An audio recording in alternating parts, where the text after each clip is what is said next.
Vous avez jamais vu un lancer de téléphone pareil? Ça se fait pas comme ça, un lancer de téléphone, ça se travaille, le geste. On va laisser les personnes s'installer. Bravo, on arrive en retard. Je suis très, très heureux d'être là ce soir. D'abord parce que je suis un peu dans mon jardin, ici. C'est la première fois qu'on organise une soirée potentielle. À Paris, c'est tous les 2 mois qu'on organise des belles soirées potentielles. On organise maintenant aussi en province. Ça marche plutôt pas mal. Je voulais pas le faire, en fait. Faut que vous le sachiez, en fait. C'est-à-dire qu'en fait, j'ai un attachement à ce pays qui est de dire, quand je suis ici, je suis là pour kiffer, je fais mes recherches, je fais mon travail, je délivre, je fais mes vidéos. Qui ne me connaît absolument pas du tout? Levez la main. Ah, c'est cool, j'adore. Ah, c'est bien. Alors, qui ne me connaît pas mais qui n'est pas mytho? C'est ça, il y en a un. Ah bon. Naturellement, j'ai des potes qui sont au premier rang. Il y a toute la famille, il y a les potes, il y a les copains, il y a la copine, vous êtes tous là. En fait, il n'y a que ma famille, en fait. Sympa. Bon, je vais vous parler quand même d'un thème intéressant. Alors non, je ne voulais pas le faire, mais je dois dire que l'acharnement de Véronique Dahan a fini de me convaincre, vraiment. Et merci pour elle, et puis à Benjamin, parce que sans eux, vous ne seriez pas là.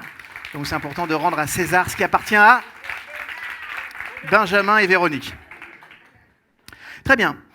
C'est difficile de parler de réussite parce que, en fait, chacun y met ce que l'on veut. C'est vrai que pendant des années, moi, quand j'ai commencé à aborder le thème de la réussite, c'est quelque chose qui m'intéressait. Pourquoi? Parce que les premières armes que j'ai fait juste après mes études de psychologie, c'était avec les sportifs de haut niveau. Le principe, c'était de voir comment ce qu'on savait de la psychologie contemporaine, moi j'ai appris Jung notamment, et c'était vraiment intéressant. Et j'avais une passion pour le sport, puisque je venais plus ou moins de ce milieu-là, à un certain niveau. Et puis, à un moment donné, je me suis dit, on va commencer à accompagner les sportifs de haut niveau, qui ont une vision de la réussite qui est très différente de la nôtre, parce qu'elle est empreinte de performance totale. Il faut savoir qu'un sportif de haut niveau, champion du monde, champion olympique, on part sur des périodes de 4 ans. Des périodes de 4 ans dans lesquelles la personne ne pense qu'à une seule chose, être dans les 3 premiers mondiaux. Pourquoi? Parce que le 4e, tu n'en entends jamais parler. Déjà, le 3e, c'est limite. Le 2e, tu te dis, il n'a pas eu de bol. Et que le 1er, tu t'en rappelleras. Mais franchement, s'entraîner pour du sport olympique ou pour du sport de champion du monde, c'est travailler avec une personne qui n'a de cesse d'être focus que sur une seule chose, et une seule. Alors, j'ai compris qu'en fait, ces personnes-là étaient capables et douées d'une performance exceptionnelle. Mais franchement, j'aurais jamais troqué ma vie pour la leur. Vraiment. Parce que vous allez percevoir qu'ils ont une dimension très limitée de la réussite. Je vais vous le dire différemment. Un jour, il y a de nombreuses années, j'avais décidé de faire une transition majeure, c'est-à-dire que quand tu fais de la vidéo, et à un moment donné, tu es obligé de passer limite de l'univers Windows à l'univers Mac. C'est comme ça. Et j'ai fait ça après une crise de nerfs sur un ordinateur que j'ai broyé en 2, parce que j'avais travaillé plus de 7 heures sur une vidéo et de m'apercevoir qu'elle avait disparu, mais je ne sais pas où encore elle est. C'est-à-dire que cette vidéo, elle a disparu, mais je ne sais pas dans quel endroit elle est allée. Et j'ai un copain qui me dit, écoute, passe sur Mac. Bon, le problème, c'est que je vais faire une conférence, une intervention chez IBM. Et IBM me disent, par contre, le Mac, là, pour la présentation, c'est moyen. Et bon, enfin bref, on a discuté. Et ce midi-là, je vais discuter avec le responsable de la production de IBM France, parce qu'il fabrique aussi des unités en France. Et je vais lui dire quand même une chose. Je veux dire, c'est dingue parce que mon Mac, il est sympa, hein. Il plante pas quand je fais de la vidéo, mais par contre, il n'est pas très puissant. Il me dit, je comprends pas. Ben, j'ai regardé, vous, par exemple, toi, tu utilises le Windows, ok, un PC, ton PC, et il a une horloge de 4 GHz. Le Mac, il est à 2 GHz 2. Il me dit, oui, c'est vrai. Mais tu remarqueras une chose, c'est que la matrice n'est pas la même. Et en fait, je vais t'expliquer ce qui se passe. Sur PC, tu peux aller à 4 GHz 7, mais dans une application. Ce qui fait que dès que tu vas ouvrir d'autres applications, il va se passer ce qui s'est passé avec ta vidéo. Ça va craquer. Pourquoi? Parce que tu as trop focalisé ton attention et ta focalisation sur un seul domaine. Alors que le Mac, dans sa matrice qui est plutôt élargie, tu peux ouvrir plusieurs applications et tu auras toujours 2 GHz 2. C'est la raison pour laquelle tu peux ouvrir du texte, de la vidéo, de l'image, faire un assemblage de tout ça, et même si ça prend un petit peu plus de temps, ça tient la route. Et j'ai compris à travers cette présentation que, en fait, dans la vie, souvent, on fonctionnait comme ça. C'est-à-dire qu'on considérait que notre réussite, c'était obtenir ce que l'on veut, et souvent dans un domaine, et particulièrement, souvent, le domaine professionnel. Combien de personnes avez-vous rencontré, peut-être une partie de nous-mêmes d'ailleurs, est en train de se dire « je réussirai que si seulement si j'ai réussi dans ce domaine-là ». Par exemple, mon domaine professionnel, quand j'aurai lancé ma boîte, quand j'aurai réussi mon entrepreneuriat, mon infoprenariat, ou mon job. Et en fait, du coup, ça devient un seul et même critère qui va justifier de ta réussite ou pas. Ce qui est déjà profondément dangereux, parce que le sportif de haut niveau, en fait, il faut que vous sachiez qu'il y a près de 60% des sportifs de haut niveau, quand ils arrêtent leur carrière, ils tombent en dépression.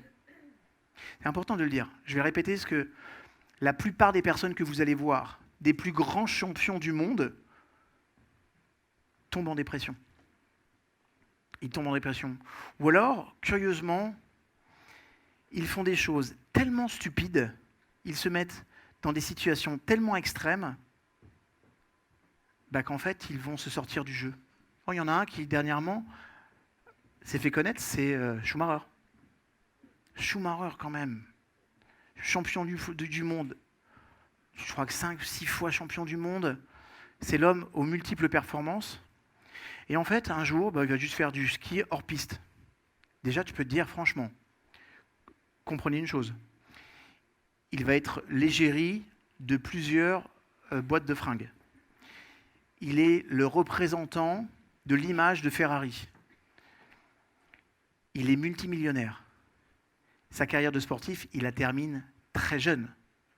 C'est-à-dire que le mec, il a un boulevard devant lui pour faire des choses incroyables. Et tu vas faire du hors-piste dans un endroit qui est profondément interdit. Et juste pour information, je connais le chirurgien qui a opéré Schumacher. Et je vais vous donner un scoop. On ne sait jamais, ça peut servir pour ceux qui un jour font du ski et qui skient beaucoup trop vite. C'est ça. Si vous portez un casque, ok, ne faites pas comme Schumacher, parce que Schumacher, en fait, pour tenir sa GoPro, il a considéré que, vous savez, sur les GoPro, il y a un système collant. Mais Schumacher, il avait peur que ça ne colle pas et qu'il perde sa GoPro. Donc du coup, il a mis une vis. Il a vissé ça par la vis. Le problème, c'est qu'il a fragilisé son casque et en fait, la vis a arraché tout son cortex prémoteur. C'est pour ça qu'aujourd'hui, à son âge, il va sucrer des fraises, le chouchou, jusqu'à la fin de ses jours. Et c'est intéressant, c'est la conversation que sa femme elle a eue et elle expliquait que depuis qu'il avait quitté la compétition, il n'avait eu de cesse que de prendre des risques. En voiture, en moto, en ski. C'était comme si, en fait, parce qu'il avait atteint les plus hauts sommets et que ça s'arrêtait, tout s'arrêtait. Et en fait, Schumacher est pour moi l'exemple type du mode de fonctionnement du PC. Tu es à 4 GHz, mais tu es dans un seul domaine. Le problème, c'est que le jour où ce domaine, il est un petit peu bancal, où ça s'arrête, parce qu'il y a des choses qui s'arrêtent. Une carrière, ça s'arrête. Une vie, ça s'arrête. Un jour ou l'autre, vos enfants, il va falloir les libérer. Parce qu'ils vont se marier. Et dans ces cas-là, tu pourras t'accrocher à lui, tu pourras lui arracher la peau, tu pourras crever les yeux de sa compagne, ça n'y changera rien. Il partira. Parce que c'est le principe de base. Ça veut dire qu'il y a des choses qui vont s'arrêter. Mais le problème, c'est que si on considère dans notre mindset, dans notre état d'esprit, que l'objet de ma réussite est concomitant à ce domaine-là, quand ça s'arrête, en fait, c'est vous qui vous écroulez au niveau identitaire. Et ça pose problème. D'ailleurs, il y a un nouveau syndrome qui s'est développé sur les 20 dernières années qui s'appelle le syndrome du nid vide. Ça vous parle? Le syndrome du nid vide, c'est le jour où tes enfants ils quittent le nid. Et en fait, tu te retrouves dans un état qui est... Alors le syndrome du nid vide, c'est comme le burn-out. C'est une autre façon de dire la dépression en fait. C'est plus sympa de dire, tu sais, je suis atteint du syndrome du nid vide, que de dire, je suis en grosse dépression nerveuse parce que mes gosses sont partis et que j'ai envie de me tuer. Ça le fait moins bien quand même, d'accord? Mais ces syndromes-là, en fait, existent parce que nous avons investi que dans un seul domaine de vie. Et en fait, réussir d'abord, ça va être considéré que finalement, c'est quoi la matrice de notre vie? À quoi nous correspondons? Bon, maintenant, on va mettre les sportifs de haut niveau de côté. Avez-vous remarqué des personnes qui ont eu des très très belles des réussites, mais dont les couples, ça ne tient pas la route, il y a des conflits en permanence, ou alors il y a des conflits avec les gosses, quand les enfants grandissent, on perd contact avec les enfants, il y a des conflits de famille, alors moins c'est vrai dans certaines communautés que d'autres, mais quand même. Ou alors des personnes qui ont eu de très grosses réussites, mais qui ont des vrais soucis de santé, qui sont en surcharge pondérale permanente. Dès qu'ils prennent des vacances, ils sont malades. Et puis le jour où ça s'arrête, au niveau de la retraite, tu peux être sûr que logiquement, il n'y en a pas pour trop longtemps avant d'avoir des vrais soucis de santé. Pourquoi? Parce qu'en fait, une fois encore, les personnes se sont investies dans un seul domaine. Donc d'abord, je voudrais vous faire un petit rappel juste par principe. La réussite, c'est quelque chose que l'on doit considérer comme un spectre extrêmement élargi. Vous savez, l'intelligence, c'est quoi? Il y a des années, on disait, il y a plusieurs formes d'intelligence, hein, vous le savez maintenant, je ne vais pas vous la refaire. Vous avez l'intelligence mathématicologique, ce sur quoi vous êtes évalué en permanence dans le cadre de l'école. Okay. D'ailleurs, si tu n'as pas fait un bac S, limite, on se demande si ton fils il n'est pas raté quelque part, tu vois. Quand j'ai dit à mes enfants, ils ont fait L tous les deux. Et parfois, j'ai des amis qui disent « Mais pourquoi ils ont fait ça ?» Non, parce qu'en fait, là, ils étaient plus branchés littérature, langue, tu vois, ouverture, blogging. Donc, c'était mieux comme ça que faire des maths. Si tu veux un jour être blogueur ou blogueuse, si un jour tu veux aller dans cet environnement-là ou être journaliste de mode, c'est mieux de savoir écrire que de savoir compter. Oui, mais quand même. C'est-à-dire qu'en fait, c'est comme si c'était devenu un standard. Maintenant, il y a aussi une chose qu'on a remarqué, c'est que les personnes surdouées sont associables. Et pourquoi? Alors, non, je vais le dire différemment. Les personnes surdouées en France sont associables. Les personnes surdouées en Écosse sont incroyables. Alors, je vais redire en fait. Les personnes surdouées en France sont associables. Les personnes surdouées en Nouvelle-Zélande sont incroyables. Alors, on va se poser une question, et pourquoi? Parce que les personnes surdouées en France, on va les utiliser dans leur côté surdoué qu'on va renforcer. On se dit, tiens, le mec, il est bon en maths, on va le gaver de maths. Alors le gamin, il est dans sa zone de confort, il s'éclate. Mais en fait, ils n'ont pas compris que plus tu renforces une forme d'intelligence, et plus tu appauvris d'autres formes d'intelligence. C'est-à-dire qu'on sait que ces gamins-là, qui sont très doués en intelligence mathématicologique, dès que tu les mets en rapport avec quelque chose d'émotionnel, ils ne savent pas gérer du tout. Et dès que tu leur proposes de l'intelligence relationnelle, encore plus. C'est intéressant. Si vous allez en Écosse ou si vous allez en Nouvelle-Zélande, ces mêmes gamins qui sont surdoués vont avoir le double d'heures en intelligence émotionnelle, en intelligence relationnelle, et on va leur faire travailler les intelligences qui manquent. Maintenant, il y a aussi un truc qui est très, très, très bouleversant. C'est que quand on analyse les résultats de ces mêmes gamins dans des écoles qui sont des écoles opposées, on va s'apercevoir que ces gamins qui ont travaillé plusieurs formes d'intelligence ont une capacité d'adaptation totale et ont des meilleurs résultats, même en intelligence mathématicologique, que ces gamins qui ne font que ça. Donc on pourrait vraiment se poser la question, c'est... Pendant des années, on s'est dit, oui, il faut être focus. Si on écoutait Tony Robbins s'est dit, tu prends un domaine, t'es focus like a laser et tu y vas, go, just do it. Ok, c'est sympa, mais il y a un moment donné, c'est bien de t'ouvrir à quelque chose de plus élargi et de considérer que tu ne peux pas avoir une approche de la réussite en n'ayant qu'une approche d'un seul domaine de vie.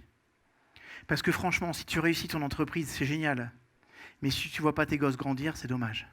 Tu peux réussir ta vie d'entreprise, c'est génial. Mais si tu n'arrives pas à avoir un couple heureux, c'est dommage. Tu peux réussir ta vie d'entreprise, c'est génial. Mais si tu es en train de perdre ta vie en la gagnant parce que tu es en très mauvaise santé, tellement tu es en pression et en stress parce que tu ne sais pas gérer, c'est moins bien. Donc c'est important de comprendre que quelqu'un qui me dit qu'il a réussi, moi, je lui pose un tas de questions. Parce que souvent, les personnes vont dire, moi, j'ai réussi dans la vie, j'ai réussi.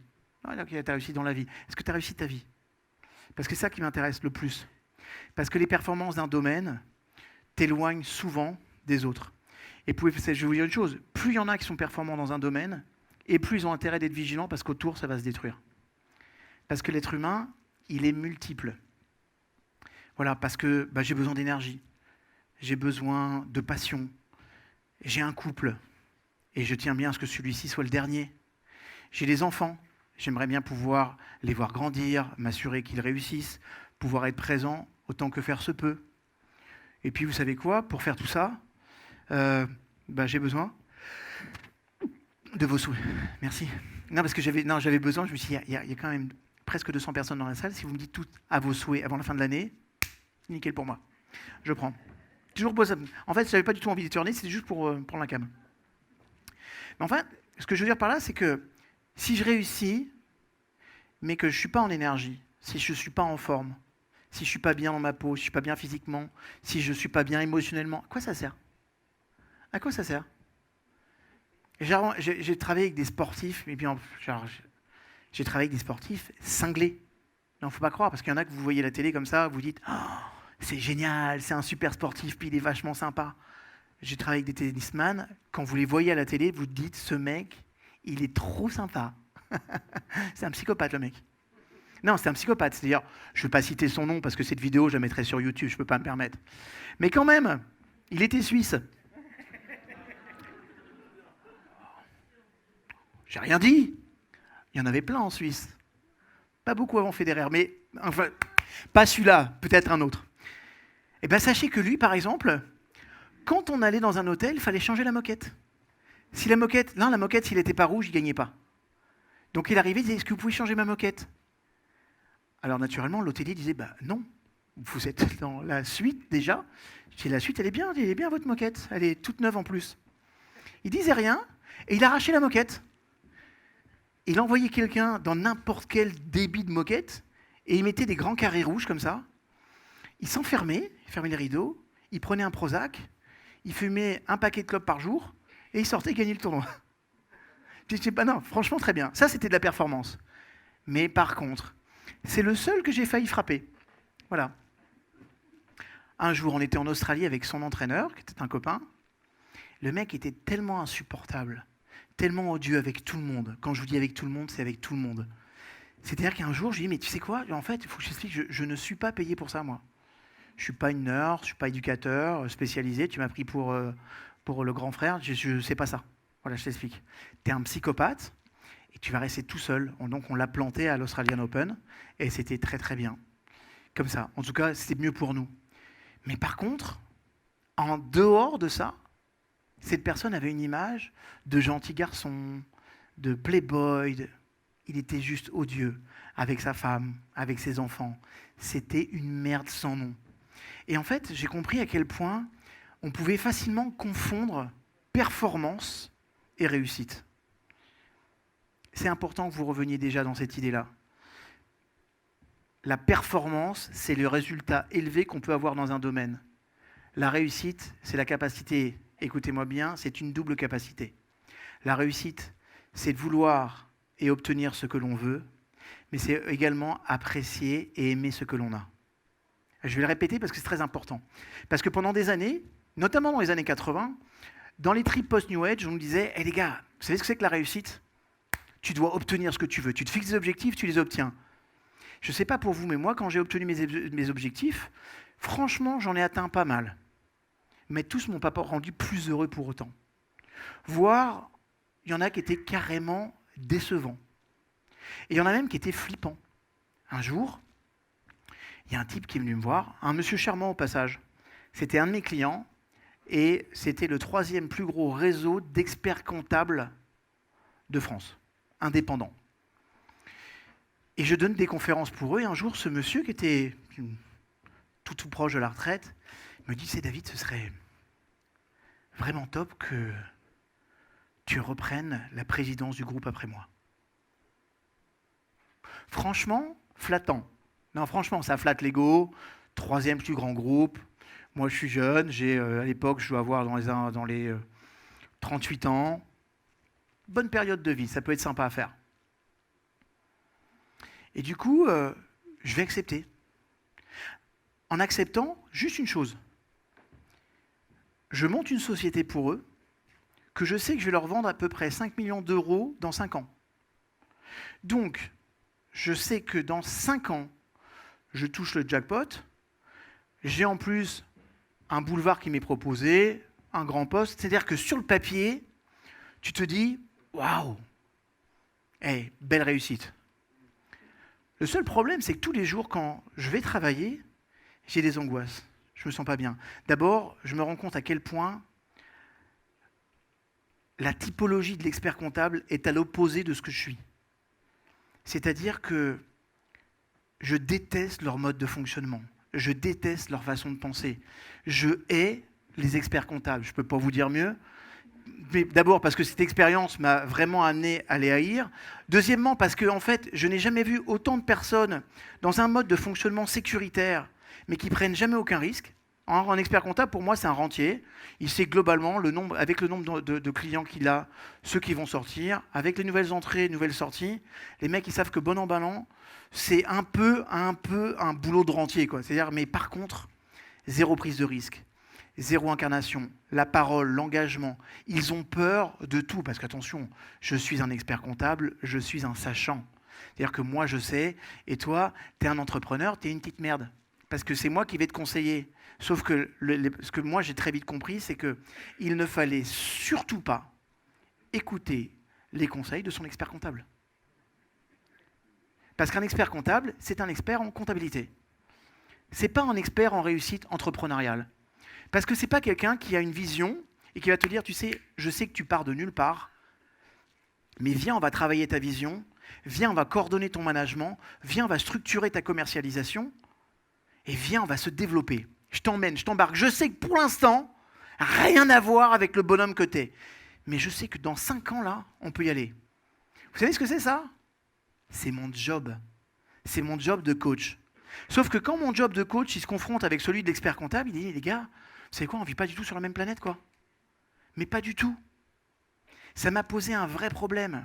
Oh, je glisse de côté la réunion qu'on a eue à table une fois où il y a eu des propos antisémites et qui m'ont vraiment très très mis en colère. Je suis quelqu'un de très doux, mais quand je suis en colère, ça se passe pas très bien, logiquement. Et ce soir-là, quand je suis rentré, que j'ai parlé avec Sarah, mon épouse, et je lui disais, pour la première fois de ma vie, je me lève avec des angoisses pour aller bosser, c'est un truc de dingue. J'ai plus envie d'y aller, j'arrête. Elle m'a dit, vas-y, arrête tout de suite, parce que tu vas dépérir. Et le lendemain, j'ai arrêté. La vérité, ça m'a coûté très cher d'arrêter. Très, très cher. Et en termes de rapport, on fait une guerre totale. Okay, mais vous voyez, ce qui est intéressant, c'est que ce qui peut sembler parfois quelque chose de très sympathique sur le papier peut être une source anxiogène énorme. C'est la raison pour laquelle, plus j'avance dans l'âge, et plus je comprends que réussir, c'est pas simplement obtenir ce que l'on veut, mais c'est vraiment vouloir et désirer ce que l'on a. C'est très important. Parce que si on pense que l'objet de notre réussite est là, ben en fait, on se met dans un mode futur, mais on ne profite jamais du présent. Vous voyez ce que je veux dire ou pas? Oui, en fait, je vais le dire différemment. Ton bonheur et ton plaisir, le bonheur et le plaisir, il est dans le présent. C'est-à-dire qu'il n'est pas dans le futur, il n'est pas dans le passé. Le ressenti de ce qu'on appelle l'état de bonheur, et l'état de bonheur en neurosciences, c'est un état très particulier. C'est un état qui va permettre de développer de la dopamine. Donc il faut y ait plusieurs substances. Pour te dire, voilà, tu sais quoi, là je suis dans le bonheur, il faut qu'il y ait de la dopamine, il faut qu'il y ait de la noradrénaline, il faut qu'il y ait de l'ocytocine et de la DHEA. Il faut ces 4 composantes-là. Ces 4 composantes-là, tu peux être sûr que ce que tu vis là maintenant, c'est du bonheur. Donc pour nous, les neuroscientifiques, on n'est pas dans une expectative. Non, nous on regarde la biochimie. Tu as cette chimie-là, ce que tu dis, même si tu penses que ça ne l'est pas, quelque part, c'est déjà le bonheur. Et en fait, on s'est rendu compte que ça, là, tu ne vis pas dans le futur, tu ne vis pas dans le passé, tu le vis quand tu apprécies ce que tu fais, ce que tu vis et ce que tu es en train de produire. La psychologie positive, d'ailleurs, a proposé un autre terme à ça. Ils appellent ça « the flow ». Le flow, le flux. C'est-à-dire un état de concentration sur ce que je suis en train de faire qui me nourrit tellement au moment où je le fais qu'à ce moment-là, je suis dans un état limite d'extase. Et ça, mes chouchous, vous ne l'avez pas dans le futur. Ça, vous ne l'avez pas dans le passé. Souvent dans le passé, on a des angoisses, des regrets. Dans le futur, on a les peurs. Ici, on peut avoir le bonheur. Maintenant, le problème, c'est que dans nos cultures occidentalisées, on nous a appris qu'en fait, pour être heureux dans la vie, il faut obtenir ce que l'on veut. Je crois que c'est vrai. C'est une des conditions du bonheur. Je crois que c'est important d'avoir une vision claire de ce que vous voulez avoir dans votre vie. Je crois aussi, pour être cohérent, que cette vision, vous devez l'avoir à travers vos 5 domaines de vie. Ça aussi, c'est important. C'est-à-dire, qu'est-ce que je veux dans mon couple? Est-ce que j'ai un projet? Est-ce que j'ai une vision pour mon couple? Si la réponse est non, interroge-toi. Interroge-toi vraiment. Vous devez être capable de dire, c'est quoi la vision de mon couple? C'est quoi la vision de mon futur? Qu'est-ce que je veux construire avec cette personne? Qu'est-ce que je veux construire au niveau financier, au niveau matériel, au niveau physique, au niveau sentimental, au niveau de la famille ensemble? Et puis là, pour la famille, il faut aussi avoir une vision. Qu'est-ce que je veux pour mes enfants? Qu'est-ce que je veux construire pour eux? Qu'est-ce que je veux pouvoir leur offrir? Qu'est-ce que je vais pouvoir leur léguer? Qu'est-ce que je vais pouvoir leur donner? Qu'est-ce que je vais pouvoir leur transmettre? Vous savez, je raconte toujours cette histoire parce qu'elle m'a touché énormément. Quand j'étais en fac de psycho, notre prof, il nous avait imposé un exercice de style. Quand il nous l'a imposé, j'avais juste envie de le buter. En fait, il nous a dit, voilà, tous les mercredis après-midi, vous allez faire de l'accompagnement à des personnes en fin de vie, en phase terminale. On était sur les personnes qui étaient atteintes du cancer et on devait avoir 3 personnes. Une jeune, une personne d'âge moyen et une personne âgée, 3e âge.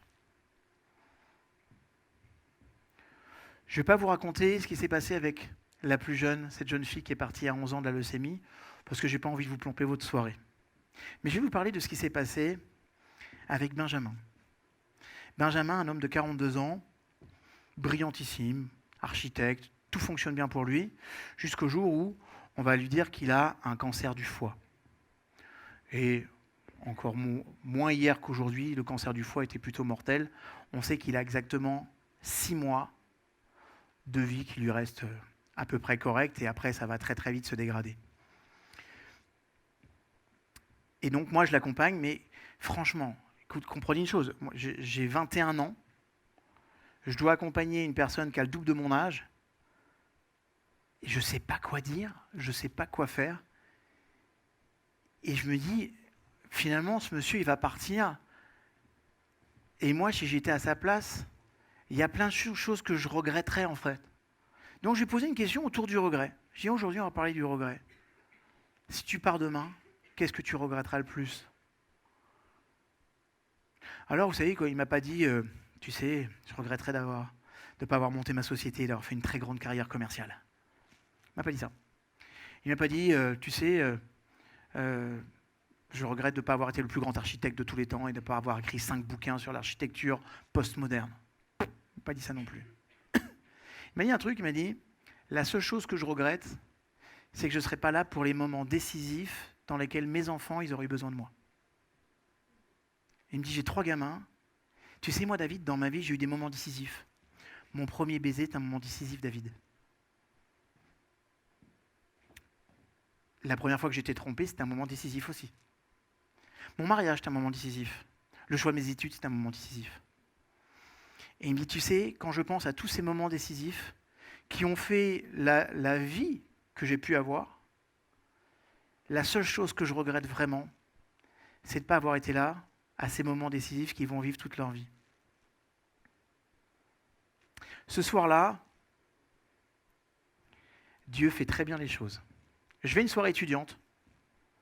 À l'époque, il fallait me traîner dans les soirées étudiantes. J'y allais jamais. Pourquoi? Parce que en parallèle de ça, je faisais de la compétition sportive. Donc on ne pouvait pas coller le fait de faire la fête avec ça, parce que tout de suite, sur le tatami le dimanche, tu étais sûr que tu prenais très cher. Mais ce soir-là, j'ai plusieurs copains qui m'appellent, et le hasard fait que le dimanche suivant, il n'y a pas de compétition. Donc j'accepte, on y va. Et je vais rencontrer une demoiselle charmante, physiquement intelligente et charmante. Et cette demoiselle, en fait, elle fait une école audiovisuelle. Et je dis, mais c'est quoi l'école audiovisuelle? Je m'intéresse, je pose des questions. Puis elle me dit, en fait, c'est une école dans laquelle on fait de la réalisation.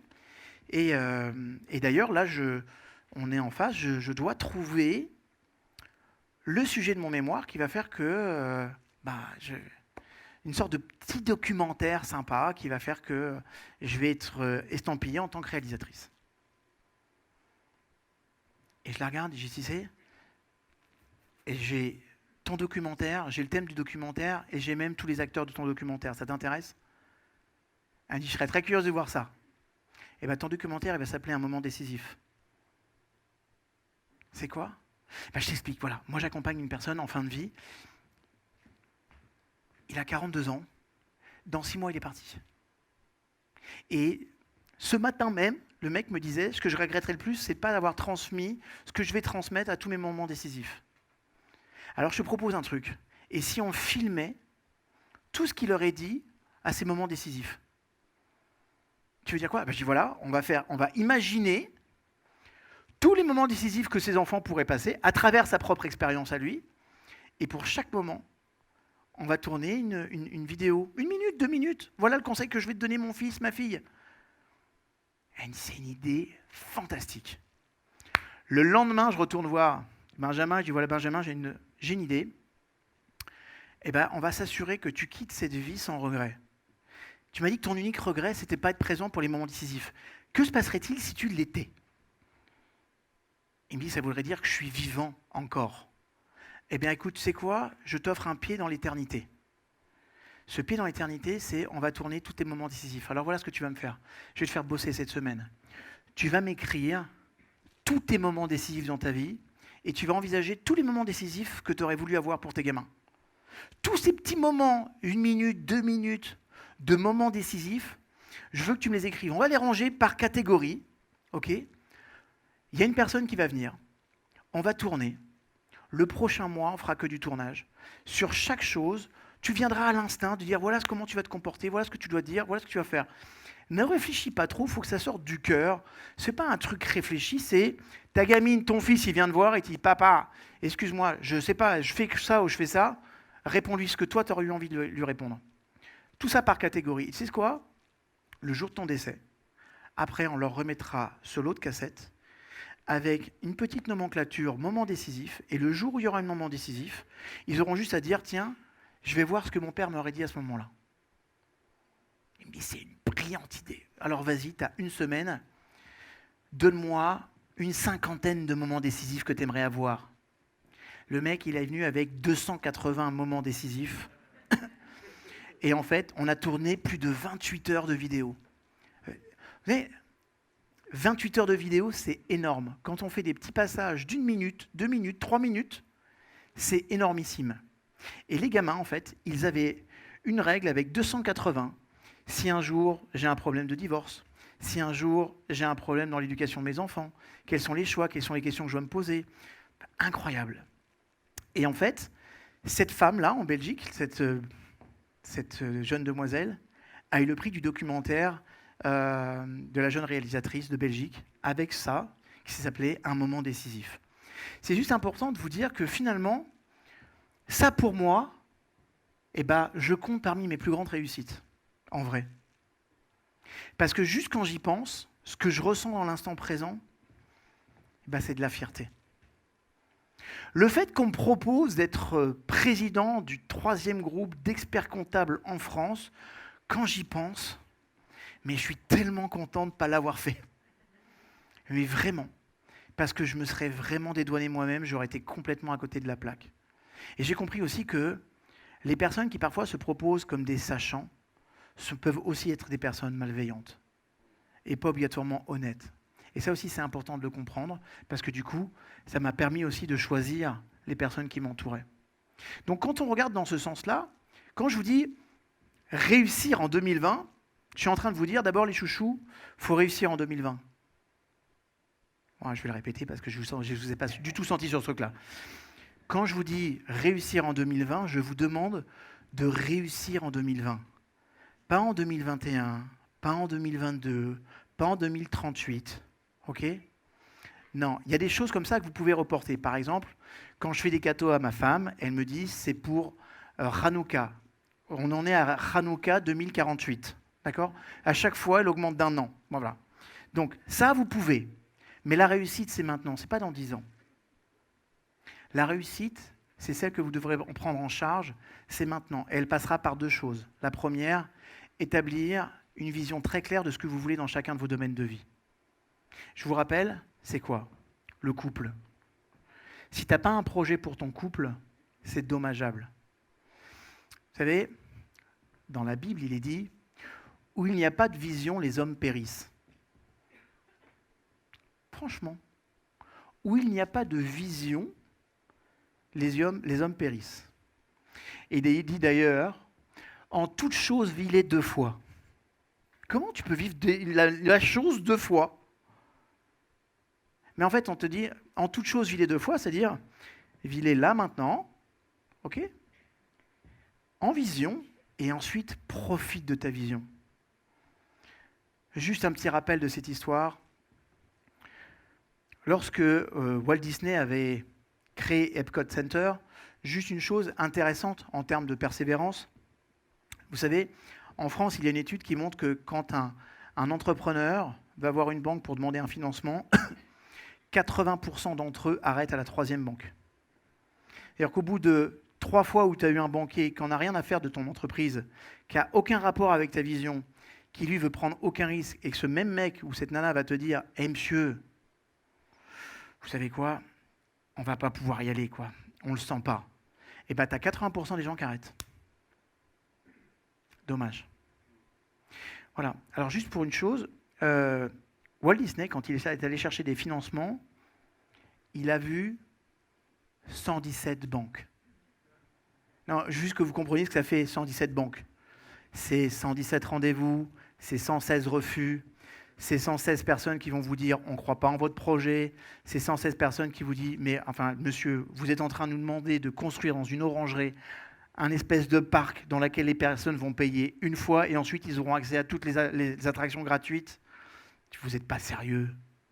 Ça n'a aucun sens économique, ça ne marchera jamais. » On lui a dit 116 fois, ça ne marchera jamais. Et la 117e fois, c'était une banque américano-canadienne. Et cette banque, qui était essentiellement canadienne, manquait de projets d'investissement et de visibilité. Et ils se sont dit, bon écoutez, de toute façon, on va prendre des garanties, ça marche, si ça ne marche pas, on n'y perdra pas toutes nos plumes quand même. Et donc ils ont financé Walt Disney. Le seul problème, c'est que quand Epcot Center est sorti, un tout petit peu avant, Walt Disney est mort. Dommage.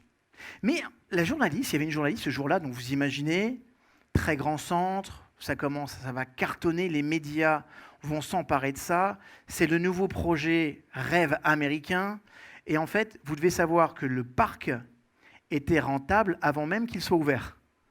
Pourquoi ?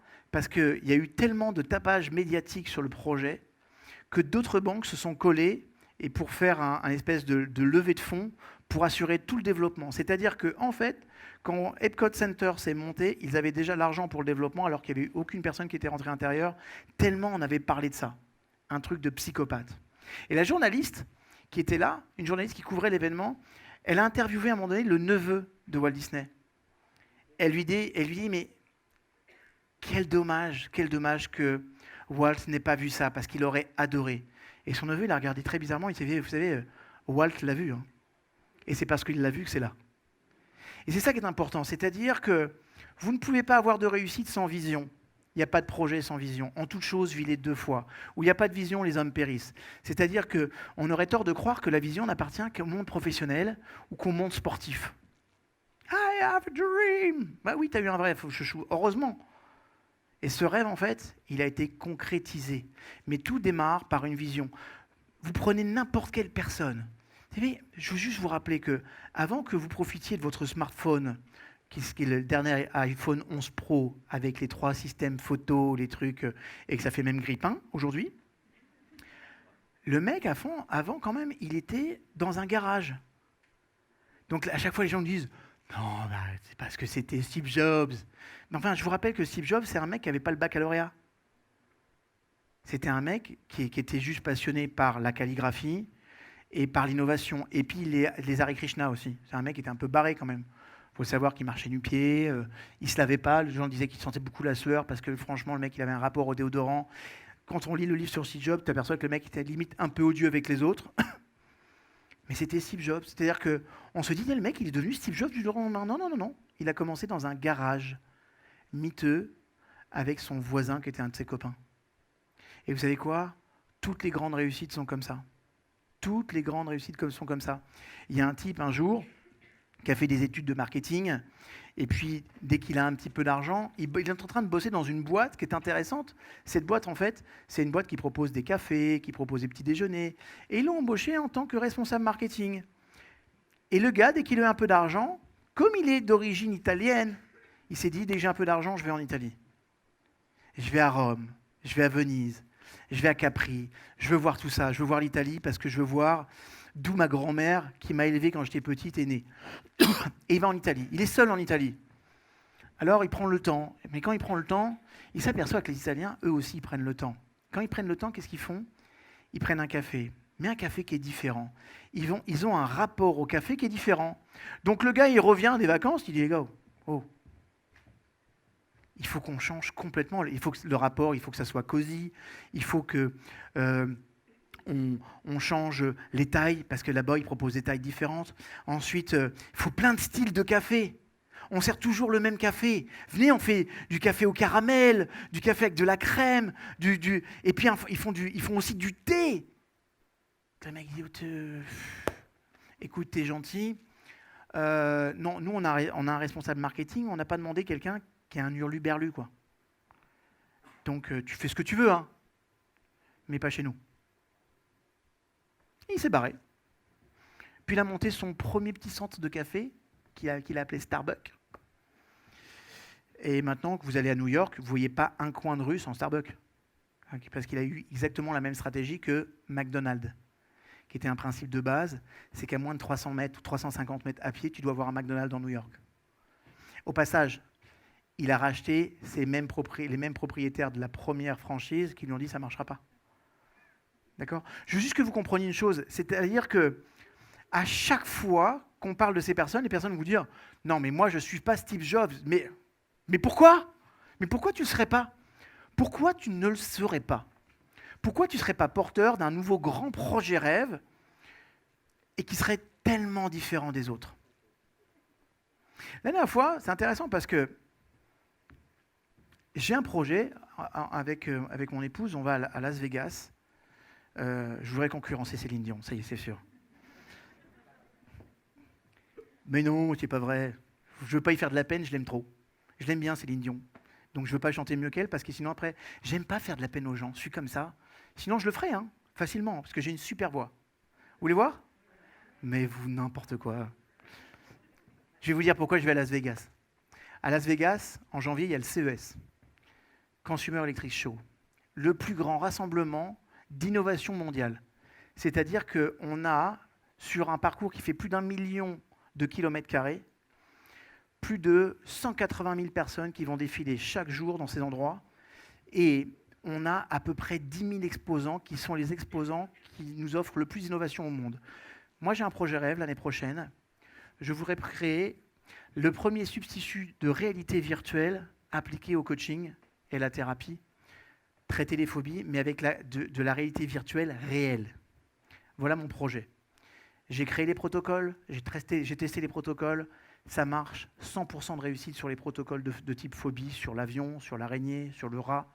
Donc on est sur du protocole qui tient vraiment la route. Je m'étais dit, et pourquoi pas moi? Donc je vais monter cette société. Je ne sais pas du tout ce que cette société va devenir, mais je sais aussi une chose, c'est que pour penser cette société, pour imaginer le protocole, je me suis bouffé des heures de bouquins sur les phobies. Je me suis bouffé près de 7 livres sur les phobies, tous complets. J'ai testé tous les protocoles. J'ai essayé un tas de trucs bizarres qui existaient. Des trucs sont complètement hurluberlus et ils fonctionnent. Des trucs sont très sérieux, ça ne fonctionne jamais. Okay, et puis il y a des trucs sérieux qui fonctionnent très bien. Mais quand on match tout ça, on se retrouve avec un projet final qui est vraiment intéressant. Maintenant, la seule chose que je dois trouver, c'est entre l'idée que j'ai dans ma tête, le protocole que j'ai écrit, que j'ai testé, avoir un ingénieur qui puisse me rendre tout ça réel. Donc en fait, pour en arriver là-bas, à ma vision, c'est-à-dire que si je n'ai pas cette vision-là, qui soutient mon projet, comprenez que je ne vais avoir aucun comportement qui va avec. Qu'est-ce qui fait que j'ai pris mon billet pour Las Vegas? Qu'est-ce qui fait que j'ai choisi Las Vegas? Qu'est-ce qui fait que... Parce qu'en fait, dans mes recherches, les gars vous disaient que tous les fournisseurs de réalité virtuelle se retrouvaient à un endroit, une fois par an, pendant une semaine, c'est à Las Vegas. Et qu'ils se tirent une telle bourre en termes d'innovation qu'on a devant nous un boulevard de possibilités. Et qu'en même temps, ces mecs arrivent avec leurs ingénieurs. Donc moi, c'est l'opportunité, en l'espace de 3 jours, d'avoir en face de moi la possibilité d'avoir les meilleurs ingénieurs du monde dans ce que je veux, et je peux vous garantir que je ne vais pas les lâcher. Mais une fois encore, tout est une question de vision. Par exemple, un hasard comme ça, imaginons que tu décides un jour de changer de pays, de quitter la France pour aller vers un autre pays. Ça pourrait être Israël, par exemple. Un hasard. Mais vous n'avez pas remarqué que tout ce qu'on a fait est parti d'une vision? C'est tout ce que... Chérie, je nous verrais bien avec un enfant. Voilà ce que ça donne. Alors après, je pousse les oreilles. Je ne vais pas vous expliquer comment ils l'ont fait. D'accord? Ça veut dire que tu as la vision, et puis après, tu vas développer tout le système comportemental pour y arriver. Tu vas faire des tests, tu vas t'entraîner, parfois ça a marché, parfois ça marche, parfois tu regrettes que ça ait marché. Okay? Mais toujours est-il que ce que tu deviens quand tu as une vision est toujours plus intéressante que quand tu n'en as pas. D'ailleurs, c'est intéressant parce que les Canadiens, notamment à McGill, ils ont beaucoup d'études sur les dépressions dans le département neurosciences et tous arrivent à la même conclusion. La dépression arrive quand tu n'as plus de vision. C'est-à-dire que quand tu n'as plus cette capacité de te dire « je vais me projeter, j'ai des choses qui arrivent », ça me stimule, ça me tire vers le haut. Quand il n'y a plus de vision, les hommes périssent. La façon de périr chez nous, ça s'appelle la dépression. Dans nos sociétés à nous, quand il n'y a plus de vision, il y a de la dépression. C'est la raison pour laquelle, dans chaque domaine de vie, quel qu'il soit, si tu n'as pas de vision, tu commences déjà à entrevoir les problèmes. Parce que quand il n'y a pas de vision, il n'y a pas de mobilisation. Quand il n'y a pas de mobilisation, il n'y a pas de motivation. Quand il n'y a pas de motivation, il y a de l'ennui. L'ennui, c'est mortifère et c'est nécrophage, je vous le dis. C'est-à-dire que quand tu t'emmerdes dans un endroit, excusez-moi l'expression, quand tu t'ennuies dans un endroit, eh ben, il y a un moment donné, tu as juste envie de commencer à te remuer. Un gamin qui s'ennuie, vous savez ce qu'il fait? Des erreurs, des bêtises. D'accord? Parfois, je suis mais consterné de voir que les personnes me disent « Oui, je pense que cet enfant, il est TDAH, il n'arrête pas de faire des bêtises en classe. » Ben, est-ce que c'est posé une seule fois la question si le prof, il était captivant ou pas? Non, c'est-à-dire qu'aujourd'hui, on remet la responsabilité sur les enfants. Je ne sais pas, comme si... Moi alors, sûr et certain, la première des choses qu'on m'aurait dit à moi si j'étais de cette génération-là maintenant, votre fils, il est TDAH. Mais moi, j'aurais été TDAH, HHH. S'il y avait une nomenclature, puissance 3 ou 4. D'accord? J'étais hyperactif. Je m'ennuyais. Je m'ennuyais tellement en cours parce qu'il y avait des profs qui étaient tellement ennuyants. Mais par contre, il s'est passé aussi une autre chose qui est vraie. Regardez, nous avons tous été bons dans des matières dans lesquelles on avait des professeurs passionnés, passionnants et positifs. Vrai ou pas? Parce que tu peux être sûr d'une chose, c'est-à-dire il y a des profs, allez, 80% des profs, franchement, ils sont désabusés, ils sont plus passionnés. Moi, par exemple, un de mes meilleurs amis, il était docteur en spectrochimie. Alors, docteur en spectrochimie, attention, ça envoie du lourd. Hein. Je ne sais même pas ce que c'est. Voilà. Mais ça envoie du très très lourd. Quand tu le dis, à mon avis, tu vas dans une soirée mondaine, tu dis « je suis docteur en spectrochimie », tu ramasses tout le monde. Ok. Et le mec, quand il a démarré, on lui a dit « vous savez, il y aura du boulot en France, parce qu'on manque de docteurs en spectrochimie ». Et le mec, il dit, mais je ne suis pas docteur en spectrochimie, je serais bien docteur en spectrochimie. Donc il a fait docteur en spectrochimie. Il est arrivé docteur en spectrochimie. On lui dit, trop tard. Dans les postes à pourvoir en France, ils sont passés, c'est ballot. Alors, il y a quand même des opportunités. Il y a le bloc de l'Est, le Russie, Ukraine, moyen comme proposition. Et puis il y a la Chine, très sympa, mais un petit peu plus loin. Et le mec, juste un truc, il n'a jamais quitté la France. C'est un gars, il ne veut pas voyager, il a peur de tout. Donc j'ai dit, Gilles, tu vas faire quoi? Je vais faire prof. Et là, je me suis dit, putain, les gosses qui vont avoir Gilles. C'est-à-dire que le mec, sur une échelle de 0 à 10, dans sa capacité à être pédagogue, le mec, il est certainement à moins 14. C'est-à-dire qu'il n'a aucune conscience de l'autre. Il est gentil, hein, mais c'est un doctorant. C'est-à-dire le mec, fais-lui faire de la recherche. Pendant 25-30 ans, il va kiffer. Mais si tu mets avec des gosses, d'ailleurs, c'est très simple. La première année, le mec, il a fait des poussées de psoriasis tellement fortes. On aurait cru que le mec, il avait inventé la carapace. Un truc bizarre. Mais tu dis, mais comment on peut laisser faire ça? Parce que lui, là, je peux te garantir que les gosses, ils vont s'en rappeler de Gilles. C'est moi, j'aurais été gosse, franchement, on me dit, t'es dans la salle de Gilles, dans la classe de Gilles, je me suicide. Non mais, vaut mieux faire ça que ça soit lui, quoi. Autant choisir sa mort. Mais c'est important de savoir que, aujourd'hui, on remet tout sur le dos des enfants, ils sont TDAH, et vous savez quoi? Venez, on va les gaver d'un médoc qui va changer leur conscience, qui va modifier leurs émotions. Et puis au passage, on le sait, mais personne ne le dira, parce qu'on s'en fout, c'est pour plus tard. On est en train de fabriquer les Alzheimer de demain. Donc on s'en fout, hein, mais au moins, je serai peinard en classe. Et il faudrait juste qu'on s'attarde 2 minutes à réfléchir, c'est quoi notre pédagogie? Est-ce que notre pédagogie, en fait, elle est captivante? Est-ce que la façon de présenter... Moi, ça m'est arrivé d'avoir un prof d'histoire, il s'appelait Monsieur Cossy. Avant, il avait fait changer une lettre à son nom de famille. Je comprends pourquoi. Et en fait, Monsieur Cossy, il était tellement sympa. Ce type, il était tellement sympathique quand il racontait l'histoire, il était passionnant.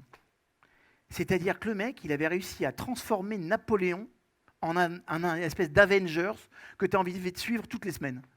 C'était un truc de fou, c'était un passionné.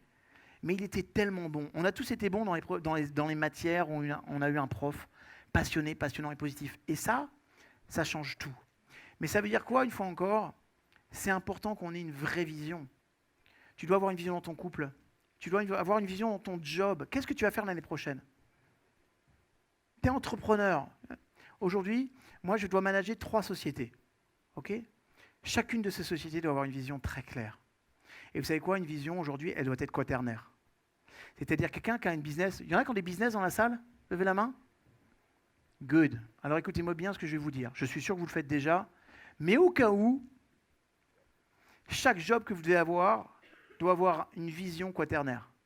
Ça veut dire que chaque année, hein, vous devez vous poser la question, quelle va être ma stratégie, ma vision en termes de cash money?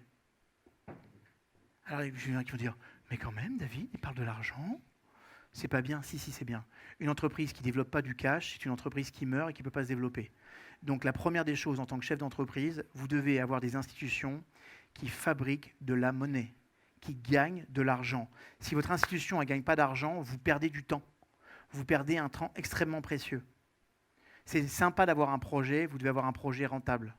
Donc la première des choses, en tant qu'entrepreneur, vous devez faire d'avoir un projet quaternaire, mais un projet qui gagne de l'argent. La deuxième chose, service client irréprochable. Tu dois avoir un projet service client. C'est-à-dire, qu'est-ce que je vais apporter cette année à mes clients que je ne leur ai pas encore apporté et qui va faire que l'expérience qu'ils vont avoir avec moi soit encore plus exceptionnelle qu'avant. Vous savez, indépendamment de ce qu'on en pense, vous allez chez Apple Store, et vous allez chez Darty.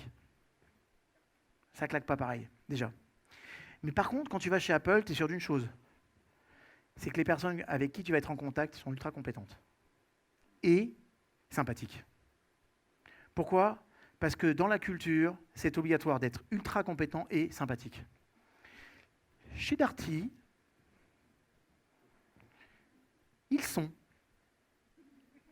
Mais ça dépend sur qui tu tombes. C'est-à-dire que la culture d'entreprise, c'est la culture individuelle de la personne qui est ici. Ça va dépendre de ce qu'il a mangé le midi, est-ce qu'il a bien dormi, est-ce qu'il a regardé le dernier épisode de Game of Thrones. Ça dépend quand même de beaucoup de choses.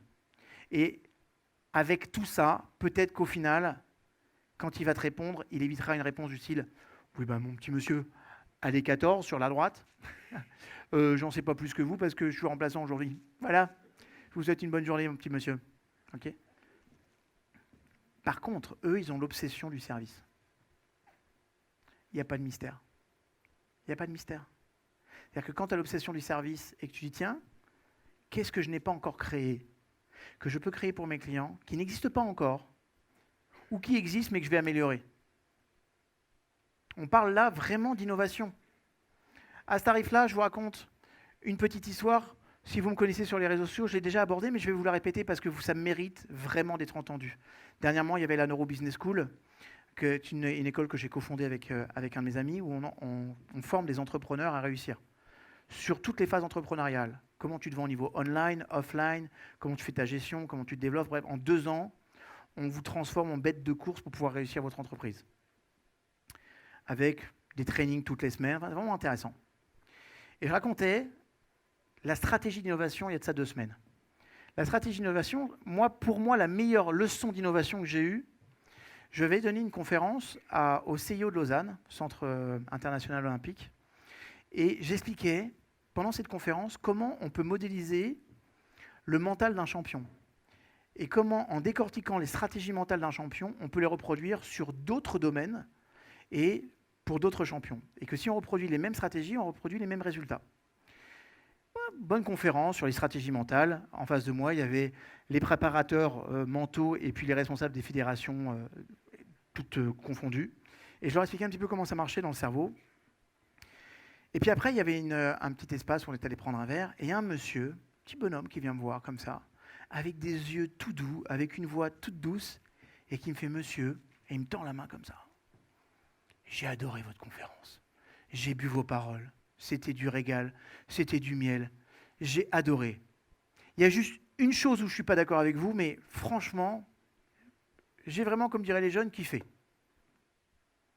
Et qu'est-ce que vous n'avez pas aimé ? En fait, vous avez dit qu'il fallait modéliser le numéro 1.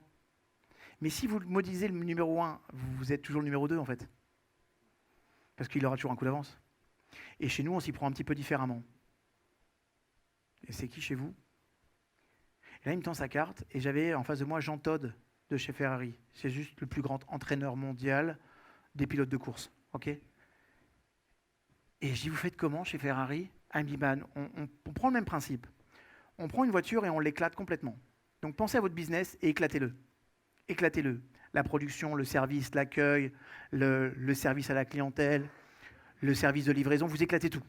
Okay ? Eux, ils éclatent une voiture. L'aérodynamisme, le frein, l'accélération, le turbo, le freinage, le refroidissement liquide.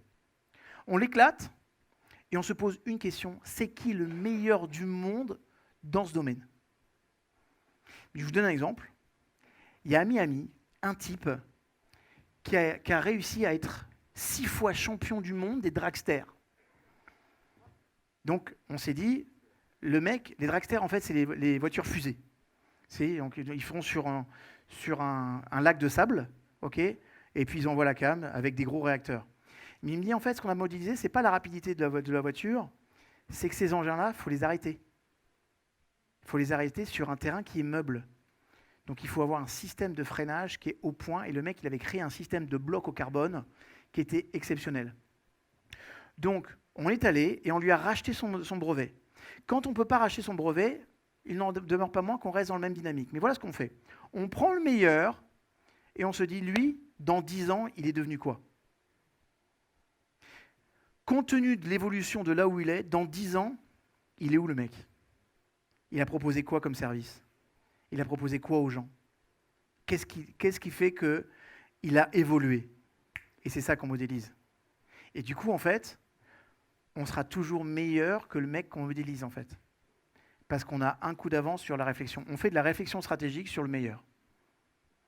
Croyez-moi, ce n'est pas passé dans l'oreille d'un sourd parce que la semaine d'après, je travaillais avec le groupe CIC, avec le pôle direction du groupe CIC, qui me disent « Monsieur Lefrançois, est-ce que vous pourriez nous aider à faire du coaching stratégique ?» Oui, oui, c'est sûr, facile. Du coaching stratégique, c'est comme du coaching, mais en stratégique. Je vais faire. C'est quand? Bah, c'est dans 2 semaines. C'est sûr.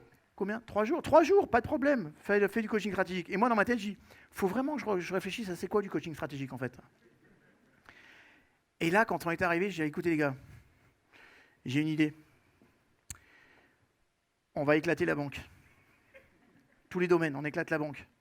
Le service, le crédit, le truc, on éclate tout. Vous allez vous poser une question, c'est qui le meilleur dans le domaine? Et on va réfléchir. Lui, il fait quoi dans 10 ans? Et vous savez quoi? Ça va s'appeler l'innovation. Et ça, c'est du coaching stratégique.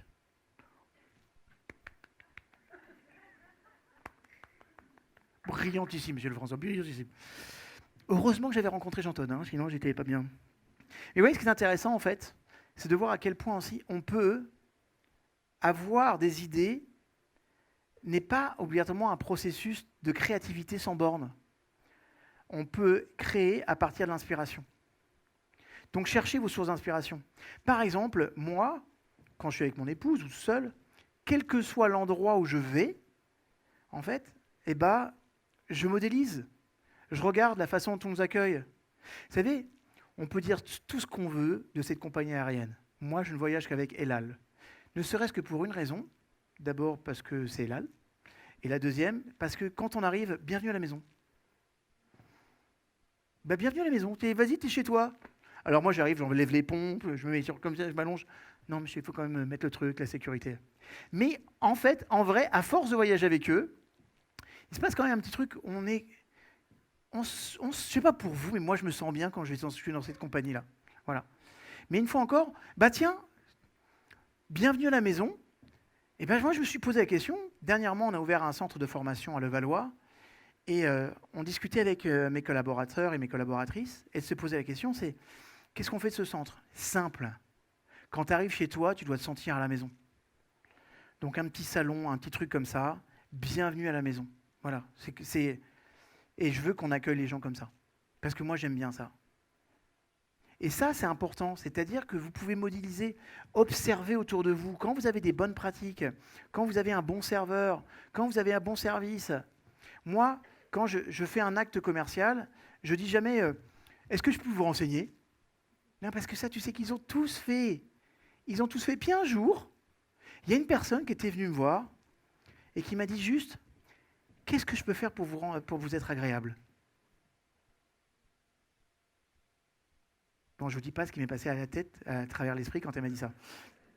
Mais j'avais trouvé l'accroche vachement sympa. Et après, je me dis tiens, vous savez quoi? Les commerciaux, ce serait bien aussi arrêter de dire qu'est-ce que je peux faire pour vous renseigner? Est-ce que vous avez besoin d'un coup de main? Non, parce que ça, c'est tout le monde le dit, mais qu'est-ce que je peux faire pour vous être agréable? Et bien, curieusement, le ressenti émotionnel, il n'est pas le même. Donc les sources de modélisation, elles peuvent être multiples. Juste, vous observez les bonnes pratiques, ou alors, pire, vous observez les mauvaises. Parce que les mauvaises, c'est beaucoup plus facile. Il y en a partout. Okay, vous observez les mauvaises et vous dites, ah, en fait, pour qu'à ce moment-là, juste été ravi à 100%, il aurait fallu quoi? Et dans ces cas-là, vous pouvez réfléchir. Mais posez-vous la question, c'est qui les meilleurs dans le domaine? Et dans 10 ans, ils seront où, ces mecs-là? Ils auront proposé quoi comme business? Ils auront proposé quoi comme service? Qu'est-ce qu'ils auront inventé qui n'existe pas encore? Et juste, ça là, ça vous fait partir d'une base. Parce qu'en fait, je vais vous expliquer pourquoi. L'esprit, il a du mal à créer depuis rien du tout. D'accord? Mais dès que tu vas lui donner une instruction, une ligne directrice, il peut commencer à créer par association d'idées. La phase créative par association d'idées, c'est la plus facile, c'est la plus rapide, et c'est celle qui se développe le mieux. C'est la raison pour laquelle, sachez que quand il y a un brevet qui est déposé, en termes d'innovation, il génère à lui seul 7 nouveaux brevets, rien que par l'idée qu'il a créée. C'est super intéressant de voir ça. Par exemple, on vit dans un pays quand même, Startup Nation, c'est un pays dans lequel il y a des nouvelles idées tous les jours. Je lisais un article il y a encore moins de 5 jours dans lequel il y a une équipe médicale israélienne qui a trouvé comment soigner le cancer du pancréas en 14 jours. La semaine d'avant, ils ont imprimé des organes. Mais sachez qu'à chaque fois que vous allez voir ces idées-là, chaque fois que l'innovation, elle sort, elle génère au minimum, il y a 7 personnes qui, parce qu'ils auront eu cette idée, vont avoir une idée différente qui va leur permettre de. C'est parce qu'il y a un jour un type qui a regardé à la télévision la première imprimante 3D et qui a vu la démonstration qu'on pouvait construire la moitié du corps d'un Playmobil à l'époque. Donc il faisait un corps de Playmobil en 3D. Tout le monde criait au génie. Et bien ce mec-là, lui, il est comme à peu près peut-être 30 millions de Français à avoir vu ça sur le JT. Mais lui dit, c'est génial, on pourra peut-être construire des maisons avec ça. Donc tout de suite, lui, il a vu l'imprimante en très grand. Il a vu le matériel, parce que le matériel plastique, c'est un matériel profondément isolant. Il a commencé, il était ingénieur, il a commencé à faire. Et là, ça fait maintenant depuis 4 ans, il cartonne, il vous fabrique des maisons imprimées en moins de 5 jours. Et attention, c'est des maisons qui tiennent la route, c'est des maisons qui sont solides, c'est des maisons qui sont profondément isolantes. Et en fait, ce sont des maisons qui coûtent très peu cher. Donc le gars, il est en train de proposer son système à l'avenir. Voilà. Donc une fois encore, tout part d'une vision. 3 semaines plus tôt, il y a une Israélienne qui a inventé un plastique à base de plantes, qui a les mêmes propriétés que le plastique, sauf que quand tu le laisses dans l'eau, il se dilue. Il se dissout. Et tu peux même boire l'eau. Vous avez tous vu cette vidéo, je suis sûr. Ok? Vous l'avez pas vu? Dommage, je vais la faire tourner. Parce que c'est intéressant de voir que elle, quand elle était petite, elle a failli se noyer sur les places d'Ashdod, où en se noyant, elle a eu un sac plastique qui est arrivé sur son visage, et la fille, elle a failli se noyer. Et en fait, ses parents, ils ont hurlé, ils voulaient savoir qui avait mis le sac plastique. Va essayer de voir qui a mis le sac plastique ici sur les places d'Ashdod. Okay, mais elle a eu de cesse de dire, ça n'arrivera plus jamais. Parce qu'après, elle s'est rendue compte que toute la faune et la flore souffraient exactement des mêmes problèmes. Les tortues, les poissons, les cétacés. Et elle a réussi, à force de persévérance. Voilà. Qu'est-ce qu'elle a fait? Elle a observé, elle a trouvé une idée, elle l'a maintenue à travers une vision. Donc, votre projet professionnel, il doit être quaternaire. Donc, je vous le disais, un projet en termes de cash, un projet en termes de service. Après, mes chouchous, un projet serviciel pour les collaborateurs.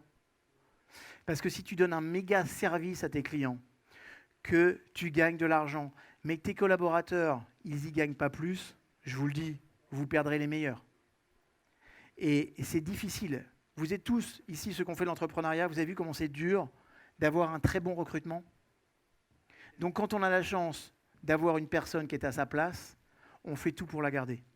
On fait tout pour la garder en ayant un rapport serviciel. C'est-à-dire, mes collaborateurs, mes collaboratrices, qu'est-ce que je peux leur apporter comme service? Par exemple, la semaine dernière, j'étais avec le comité de direction chez FedEx. Je les accompagne depuis des années et je forme tout le top management là-bas. Okay, et en fait, c'est intéressant. Vous allez chez FedEx, par exemple. FedEx, chaque année, en plus de... Vous savez, on a tous droit en France, par exemple, à 1,5% sur la masse salariale pour la formation. Et bien FedEx, il vous donne 3 000 $ en plus. Et 3 000 $, tu les dépenses dans ce que tu veux. Tu veux les dépenser dans « j'apprends le macramé », il n'y a pas de problème. Explique-moi juste pourquoi le macramé. Je veux apprendre à faire de la naturopathie, oui. Je veux apprendre à faire des vidéos, je fais des vidéos. Je veux apprendre à avoir des cours de droit alimentaire, je fais des cours de droit alimentaire. Je veux apprendre à acheter, je peux apprendre à acheter. Je veux apprendre l'art, j'apprends l'art. Je veux apprendre à conduire une Harley Davidson, j'apprends à conduire une Harley Davidson. Moyen, mais bon, tant pis. Moi, je n'ai jamais été contre les gays, personnellement. Je suis OK. Mais une fois encore, c'est juste important que vous compreniez que eux, ils donnent ça parce qu'ils ont compris une chose, c'est que chaque fois qu'ils donnent du service à leurs collaborateurs, les collaborateurs sont attachés à leur compagnie, à leur société. Et d'ailleurs, si vous allez même outre-Atlantique, vous allez aux États-Unis, FedEx, à un moment donné, ils ont fait un truc incroyable. Vous savez, chez nous, il y a un truc qui s'appelle le maaser. On est d'accord ou pas? Ok, donc tu dois donner une partie de tes revenus. Et bien eux, ils l'ont organisé. Ils ont dit, voilà, on va vous donner 10% de salaire en plus. Mais ces 10%, ils ne sont pas pour vous. Ces 10%, vous allez les donner à une association que vous allez choisir. On a négocié avec l'État de pouvoir donner 10% sur lesquels on ne va pas être chargé, mais par contre, on veut nourrir les associations locales. Donc, vous allez choisir une association locale dans laquelle on va vous donner l'équivalence de 10% de votre salaire. Vous allez choisir l'association que vous voulez. La seule chose, c'est que vous devez défendre chaque année le projet pour lequel, pourquoi vous avez choisi cette association, qu'est-ce qu'ils ont fait, est-ce qu'ils ont une transformation dans la vie locale, est-ce qu'ils ont aidé des jeunes, des gens, des moins jeunes, bref, pourquoi vous avez choisi cette association. C'est pas étonnant que FedEx fait partie des 5 sociétés les plus plébiscitées aux États-Unis. C'est pas un truc de dingue que le mec qui est DRH aujourd'hui, c'était un gars qui était au centre de Trier, parce qu'ils vous disent, chez FedEx, personne, on ne prend jamais un cadre de l'extérieur. On prend quelqu'un qui sort du lot et qui a grandi avec nous. Ben, vous pouvez être sûr d'une chose, c'est que les gens, ils sont profondément attachés à leur société. Et même si ça reste une société américaine avec un mode de fonctionnement à l'américaine, ce qui n'est pas toujours facile, surtout en termes de process, je peux vous garantir que cet attachement-là, il fait toute la différence. Donc, quand tu as un business, ou quand tu projettes d'avoir un business, tu as un projet en termes de cash. Il faut que je dégage du cash parce que c'est la seule chose qui va permettre de financer mon développement. Si aujourd'hui, je peux prendre du temps pour financer mes recherches, mes études, le fait de pouvoir me déplacer à Los Angeles ou le fait de suivre des formations ou d'acheter des études, je peux le faire parce que je dégage suffisamment de bénéfices. Donc ça, c'est aussi très important. Okay. La deuxième chose, projet serviciel à vos clients. Toujours réfléchissez, qu'est-ce que je peux apporter à mes clients? Qu'est-ce que je peux leur faire? Qu'est-ce que je peux faire pour les surprendre, mes clients? Par exemple, je me suis posé cette question cette année, qu'est-ce que je pourrais faire pour surprendre ma communauté? C'est vrai, c'est intéressant. J'ai atteint plus de 205 ou 206 000 personnes qui me suivent et qui sont plutôt fidèles. Chaque semaine, je suis gavé de bons commentaires. Je ne peux pas vous dire mieux. Chaque semaine, je reçois que de l'amour. Voilà. J'ai quasiment, même pas 1 pour 10 000 haters. Des gens qui vont, vous savez, juste vous pourrir parce qu'ils avaient décidé de vous pourrir. J'ai franchement la communauté la plus top of the world. Elle est vraiment sympa. Mais je me suis posé la question. Franchement, ça fait 4 ans qu'ils me suivent, les petits chouchous. En 1 an, même pas, en 10 mois, on a pris 100 000 abonnés supplémentaires. Donc ça veut dire que vous ne pouvez pas prendre 100 000 abonnés comme ça. Okay, et c'est chaque abonné, il vient de son plein gré. On n'a pas fait de marketing pour ça. Et puis surtout, chose intéressante, on n'a pas acheté. Parce qu'il y a des personnes qui affichent des très grosses communautés, mais quand vous regardez le nombre de vues, ça ne va pas, ça ne colle pas. Parce qu'ils ont une très grosse communauté.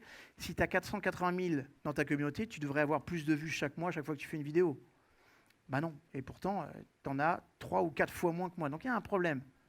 Okay, donc moi, chaque follower, je l'ai gagné parce qu'on apportait de la qualité, parce qu'on apportait du contenu.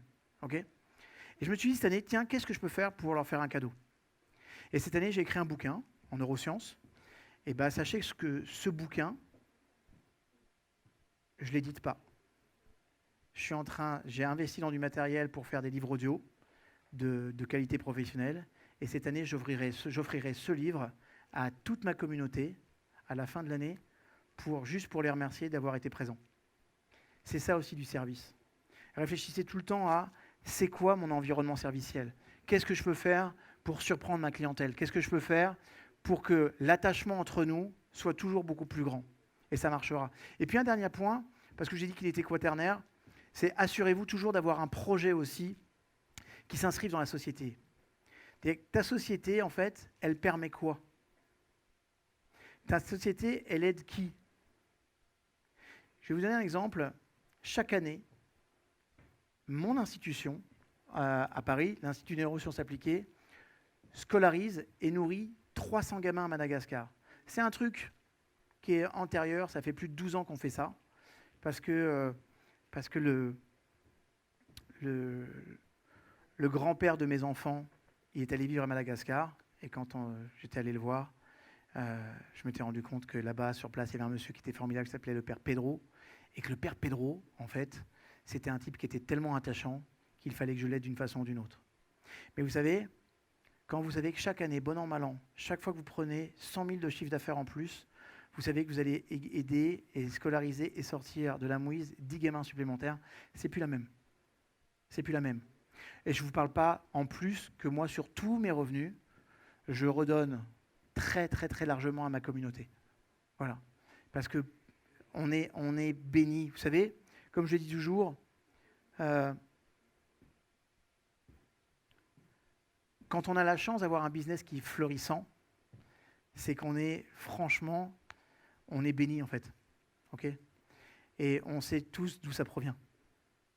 Moi, je suis profondément croyant et je sais que si j'ai cette réussite, c'est parce que d'abord, je mets du cœur dans tout ce que je fais, c'est important, mais franchement, je suis protégé dans tout ce que je fais également. Et c'est largement normal de reverser parce que c'est ce qu'on appelle la part de Dieu. D'accord ? Mais c'est juste important de comprendre que chaque fois que je fais ça, chaque fois que je fais... Alors, vous savez, dans le temps, on ne fait plus de chèques aujourd'hui. D'accord ? Mais par exemple, quand je fais mes virements, à chaque fois, je mettrais 3 petites croix. Pourquoi ? Parce qu'à chaque fois que je faisais un chèque, un don, je faisais ma signature, je faisais un smiley et 3 petites croix. À chaque fois dans le temps que je payais mes collaborateurs, je faisais un smiley, mes fournisseurs, il y avait toujours un smiley, 3 petites croix. Pourquoi je faisais ça ? D'abord, ça voulait dire « Hey, je suis vraiment content de t'envoyer cet argent et je sais que quoi qu'il arrive, au minimum, ça me sera rendu 3 fois plus. » Mais c'est plus la même, tu sais, souvent quand on paye ses fournisseurs, t'as pas très envie en fait. Maintenant, je vais vous raconter une petite anecdote. Un jour, il y a de ça quelques années, en France, on a eu un problème, je ne sais pas si vous vous rappelez, il y avait eu la grève de la Poste en France. Elle a duré 1 mois. Je ne sais pas si vous vous rappelez la grève de la Poste pendant 1 mois, sauf que moi, je recevais tous les paiements de mes clients par chèque à l'époque, et tout ce que je devais payer aux entreprises, mes fournisseurs, tout était payé en arrosage automatique. Je ne sais pas si vous vous rappelez de cette époque-là, ça veut dire que si tu avais tous tes paiements en automatique, tu avais tout ton argent qui partait, tu n'avais rien qui rentrait. Ok ? Et donc, je vais aller voir ma banquière. Moi, je me suis toujours assuré dans mes business, aucun découvert, jamais. Ce qui n'a pas toujours été, curieusement, les banques n'ont pas toujours été plus sympas que ça avec moi. Pourquoi ? Parce qu'en fait, je n'étais pas un gros consommateur d'agio. Donc, ça dérange pas mal les banques aussi, plus que parfois ça les... Voilà. Ils préfèrent les personnes qui payent plus d'agio. Mais ça a toujours été un truc pour moi, une angoisse, de dire, j'ai jamais mes comptes à découvert. Sauf que là, je vais être obligé d'être à découvert. Donc, je prends contact avec ma banquière. Et la banquière, elle me dit, « Ah, mais c'est vous. C'est vous qui faites passer tous ces chèques avec les sourires dessus. » Je dis, « Oui. » Je dis, « Mais je peux vous demander pourquoi vous faites ça ?» Je dis, « Parce que ça me fait plaisir de payer. Si je paye mes fournisseurs, ça veut dire que j'ai les moyens de le faire. » Donc, je suis plutôt que sympa. Et les 3X, c'est parce que je demande qu'ils m'envoient 3 fois la cam, en fait. Et c'est intéressant parce que Woody Allen disait « On ne prête qu'aux riches, on a raison, il n'y a que qui rembourse. » Et vous allez voir que la banque et vous, c'est pareil. Je mets ça de côté, je vous expliquer après pourquoi. Cette femme, elle m'a dit « Vous savez, j'ai regardé votre compte. Vous êtes toujours positif. Alors, je sais que vous allez être négatif, je comprends l'événement, donc on va vous donner un excédent de caisse et de trésorerie d'1 mois ou 2 mois. » Je dis, « Madame, dans 1 semaine, j'arriverai avec 2-3 chèques. Je vous en demande pas tant. Mais moi, j'avais prévu, parce que mon angoisse personnelle, c'était d'être à découvert. Vous voyez ce que je veux dire ou pas ? Donc, ce que j'ai fait, comme je travaillais avec des grands groupes, il y en avait 3 qui étaient sur la défense, je suis allé voir ces grands groupes, je me suis habillé en jean, avec un blouson pourri, avec un jean un peu que j'ai ouvert comme ça, et puis je suis allé, bonjour, je suis le coursier de Monsieur Lefrançois, viens chercher le chèque service ressources humaines. J'ai kiffé, vous ne pouvez pas savoir. Je suis allé chercher, en tant que coursier, mon chèque pour pouvoir m'en sortir. Je trouvais ça génial. D'un côté, je formais la direction, et de l'autre côté, j'allais chercher le chèque comme un coursier. Je trouvais ça super. C'est kiffant. Mais ce qui est intéressant, vous savez, c'est quand j'ai apporté ces chèques à la banquière, elle m'a dit, franchement, j'étais persuadé que vous ne le feriez pas. Et pourtant, je l'ai fait. Et je vais vous dire pourquoi. Parce qu'il en va de l'intégrité financière que de l'intégrité personnelle. D'ailleurs, je vous ai dit, on le prête qu'aux riches, on a raison, il n'y a que qui rembourse. Maintenant, regardez. Tu prends une personne, toi, moi, on a ce qu'on appelle un compte de cohérence interne. C'est quoi le compte de cohérence interne? C'est qui tu es et est-ce que je peux me reposer sur toi? Et en fait, vous savez quoi? Quand tu dis que tu vas faire quelque chose et que tu le fais de façon systématique, ok? Le jour où tu n'as pas réussi à le faire, on ne t'en tiendra pas rigueur. Quand tu dis que tu vas faire quelque chose et que tu le fais rarement, le jour où tu ne le fais pas, eh ben on va vraiment t'en prendre rigueur. Parce qu'on n'aura pas confiance en toi. Et c'est ça le principe en fait de la confiance. Je vais même aller plus loin. C'est ça même le principe de la confiance personnelle. Très souvent, il y a des personnes qui me disent « David, tu peux me donner un petit truc là pour avoir plus confiance en moi ?» Je dis « pas de problème. » C'est quoi ton compte courant de cohérence interne? C'est-à-dire qu'on déclare tous quelque chose. Tiens, je vais faire ci, tiens, je vais faire ça. L'année prochaine, je vais faire 1 heure de sport par jour. L'année prochaine, je vais changer de métier. L'année prochaine, je trouverai un mec. L'année prochaine, mes enfants seront bien élevés. L'année prochaine, j'aurai perdu 14 kilos. L'année prochaine, je serai végane. L'année prochaine, je ne mangerai plus de sucre. Bon, vous avez tous rappelé les années prochaines ou pas? Okay. Alors, c'est un truc phénoménal. Et sachez que moi, je suis le seul en France à avoir compris pourquoi les souhaits que l'on donne entre le 25 décembre et le 1er janvier s'arrêtent à peu près au premier mois. C'est-à-dire que j'ai une théorie qui vaut ce qu'elle vaut, mais j'ai remarqué que la plupart des personnes abandonnaient leur projet à l'arrivée de la galette des rois. Donc moi, je pense qu'il doit y avoir un truc dans la frangipane qui, au niveau neurologique, stoppe complètement la production de la motivation et de la dopamine, parce que j'ai remarqué que dès que tu arrives à cette période de la galette des rois, il n'y a plus rien. Donc, moi, j'observe, il y a obligatoirement une loi de cause à effet. Ça marche, mais c'est sûr, mais on n'a pas réfléchi à ça. Mais regarde, dès qu'il y a la galette des rois, plus personne ne réussit rien. C'est-à-dire les bonnes résolutions de faire du sport tous les jours. Galette des rois, bon d'abord tu la bouffes. Tu prends 2 parts. Donc va te remettre de 2 parts de frangipane, déjà, c'est costaud. Et la digestion est tellement longue, tu ne retournes plus au sport. Un truc de dingue. Mais il y a des lois comme ça. Un jour, je voyais un mec comme ça, dans le train entre Paris et Deauville. Le type comme ça, il a la fenêtre ouverte, il avait un sac bleu, il avait une espèce de poudre, et je le vois jeter la poudre comme ça. Je dis, mais monsieur, vous faites quoi? C'est quoi? C'est de la poudre anti-éléphant. Mais monsieur, il n'y a pas d'éléphant. Vous voyez que ça marche. Il y a des lois comme ça, il y a des lois stupides, mais je crois que pour la frangipane, je tiens mon truc. Ben, on peut se poser une vraie question. Pourquoi on ne va pas jusqu'au bout de nos engagements? Maintenant, vous savez, quand vous dites, tu sais, l'année prochaine, je ferai du sport tous les jours.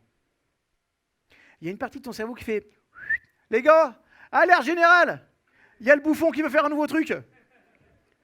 Les gars, alerte générale. Non, mais c'est bon, l'année dernière, puis l'année dernière. Alerte générale, les gars, on se motive, on se mobilise, vous venez. Réunion générale. Il y a le gros qui a décidé de faire du sport.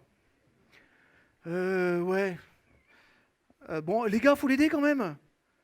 C'est un loukoum. T'as vu comment il est gras? Bon, alors, viens, on l'aide. Bon, motivation, qu'est-ce que tu peux faire pour lui? Je crois que le cas est désespéré, chef. Qu'est-ce que tu peux faire pour lui? Bon, bah, je vais le motiver. Comment? Donne des trucs concrets. Bah, je vais lui dire, vas-y. Non, mais vas-y, envoie la cam. Oh, d'accord. Allez, vas-y, tu peux réussir. Il n'y a aucune force de conviction. Déclaration zéro. Vous savez ce qu'on appelle ça? Des déclarations. Des déclarations d'intention. C'est très important ce que je suis en train de vous dire, parce que même si je rigole un peu, vous allez voir que la plupart du temps, quand vous souhaitez et que vous avez une vision, si elle ne suit pas derrière, c'est que la déclaration qui va derrière, elle ne tient pas la route. C'est « je veux gagner de l'argent !» Par contre, doucement. Pas trop bosser non plus. Hein. Moi, je connais des mecs qui ne bossent pas du tout, ils gagnent beaucoup de pognon. Okay. Donc, c'est ceux-là que je veux être. Ceux qui gagnent beaucoup d'argent, mais qui travaillent beaucoup, Non. Moi, je veux beaucoup d'argent et beaucoup d'argent. C'est tout. Bon. Alors, il y a un gars qui fait dopamine. Il y a ici dopamine. Quoi? Alors, dopamine, là, il est dépressif. Il faut l'aider, là. Tu peux pas envoyer un petit peu de trucs? Oh, non. Non, puis de toute façon, tu sais, faire du sport, s'il l'a dit au moins, fais voir les comptes. Doucement. Et il a dit 17 807 fois, putain, demain je fais du sport.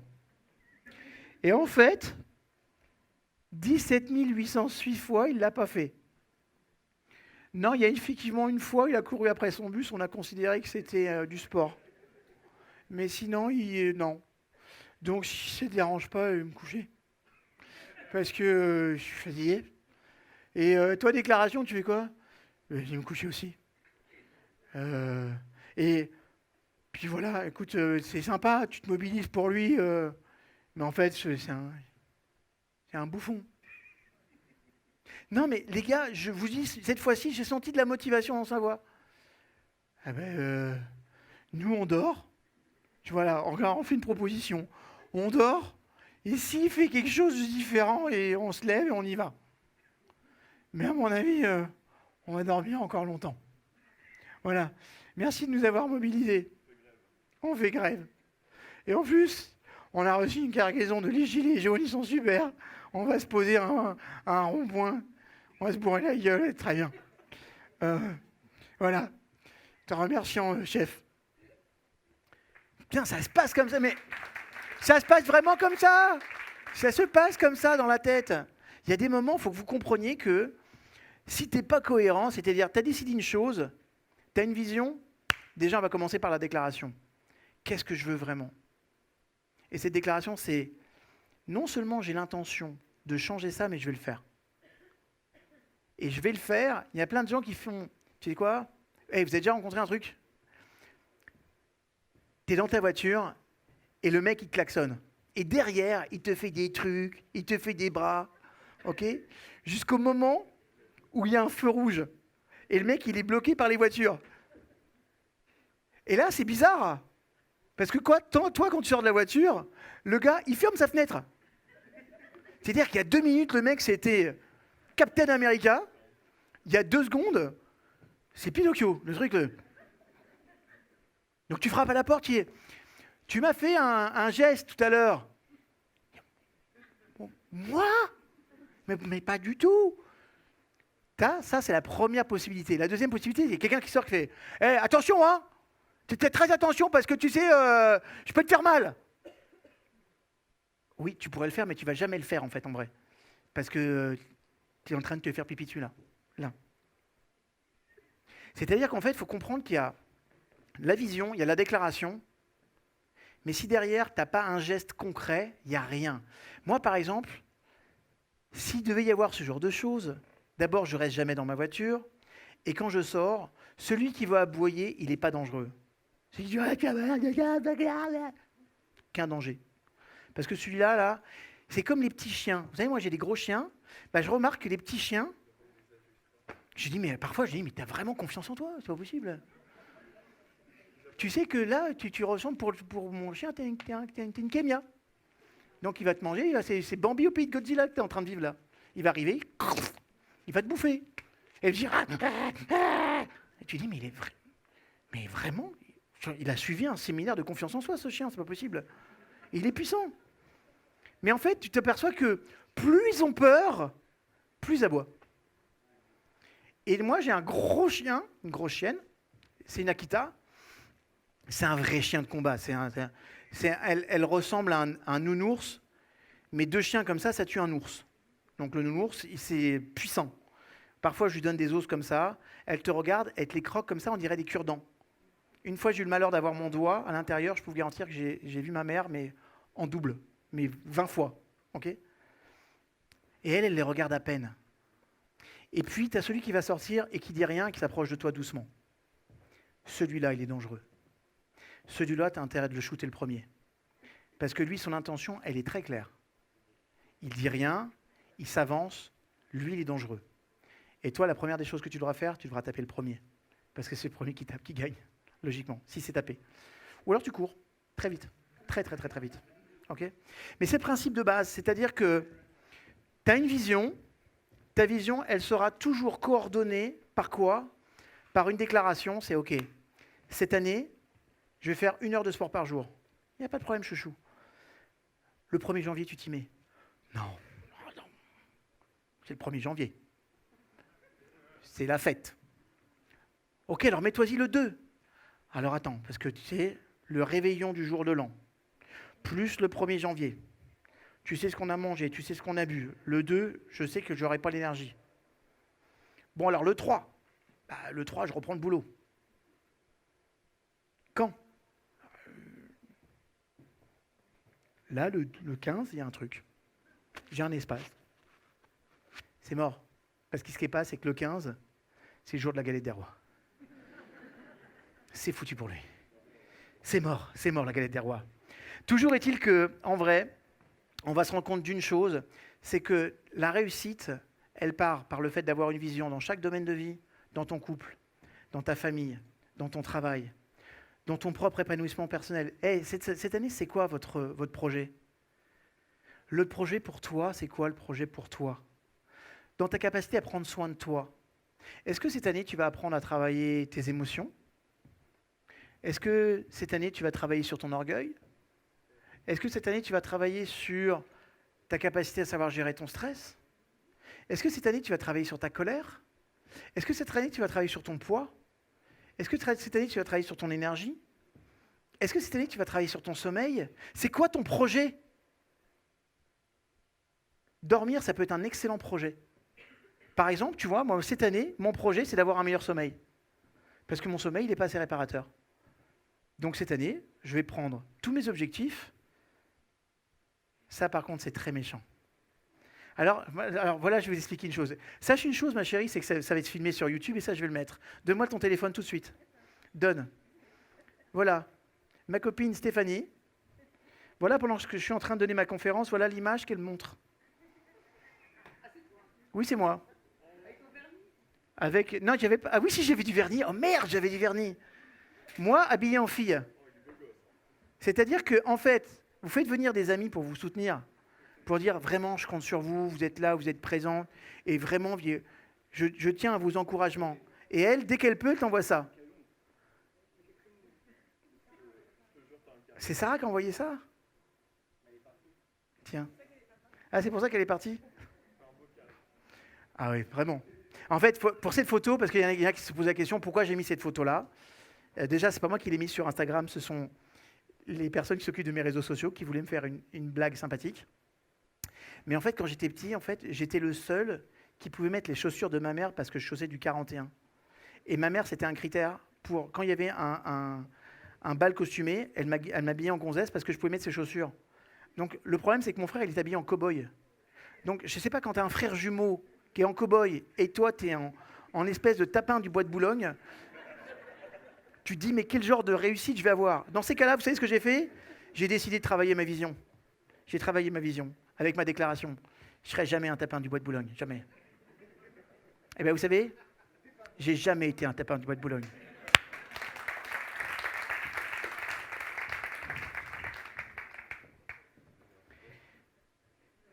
Merci Stéphanie. Merci Sarah d'avoir balancé à toutes les copines. Hein? Oui, c'est ça. C'est toi qui... Assume ta propre femme, la chair de ta chair. Tu te venges? Je te jure, c'est pas moi. Ça va se régler à la maison, tu vas voir la cléha. Non. Hein? La cléha, oui, je l'ai mis bonne. La petite fessée, la bonne petite... Moi, je vous dis, franchement, la petite fessée, ça devrait compter comme quelque chose de normal. Petite fessée. Et il y a ma femme qui fait, non, tais-toi. Non. Va pas sur ce terrain-là. Tu n'es pas ici. Pas ici. Là-bas, quand tu es avec tes potes, mais pas là. T'as peur, hein? Bon, allez, je vous rappelle juste le secret de la réussite. Réussir en 2020, ça va être quoi? Ça va être déjà se positionner sur vos 5 domaines de vie. savoir clairement ce que vous voulez et identifier clairement ce que vous avez déjà. Je vous rappelle que la réussite, ce sera toujours vouloir ce que l'on veut, mais aussi aimer et désirer ce que l'on a. Il n'y a que parce que vous serez dans ce sentiment de gratitude-là et que vous effacerez toute forme de frustration. Vous savez, tous les tests montrent que pour fabriquer de l'ocytocine, il faut deux choses, de l'amour et de la gratitude. C'est-à-dire que quand on prend quelqu'un dans ses bras, même quand on prend un chien dans ses bras, attention, il faut que le chien nous aime. Parce que si le chien il est en mode attaque, tu ne fabriques pas de l'ocytocine à ce moment-là. D'accord? Tu fabriques du caca. Parce que franchement, tu as vraiment raison de te faire dessus parce que c'est dangereux un chien qui est énervé. Mais quand un chien il vous aime et qu'il vous fait un câlin, et bien en fait, curieusement, vous ressentez la même chose que quand vous prenez votre femme dans vos bras ou une amie.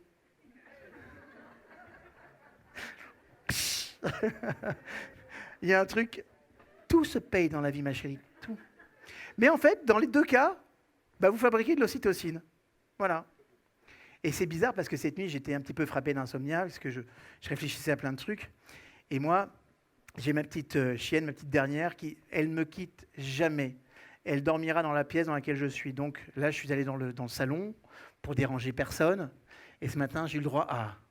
Tu préfères passer ta nuit avec Lou plutôt qu'avec moi.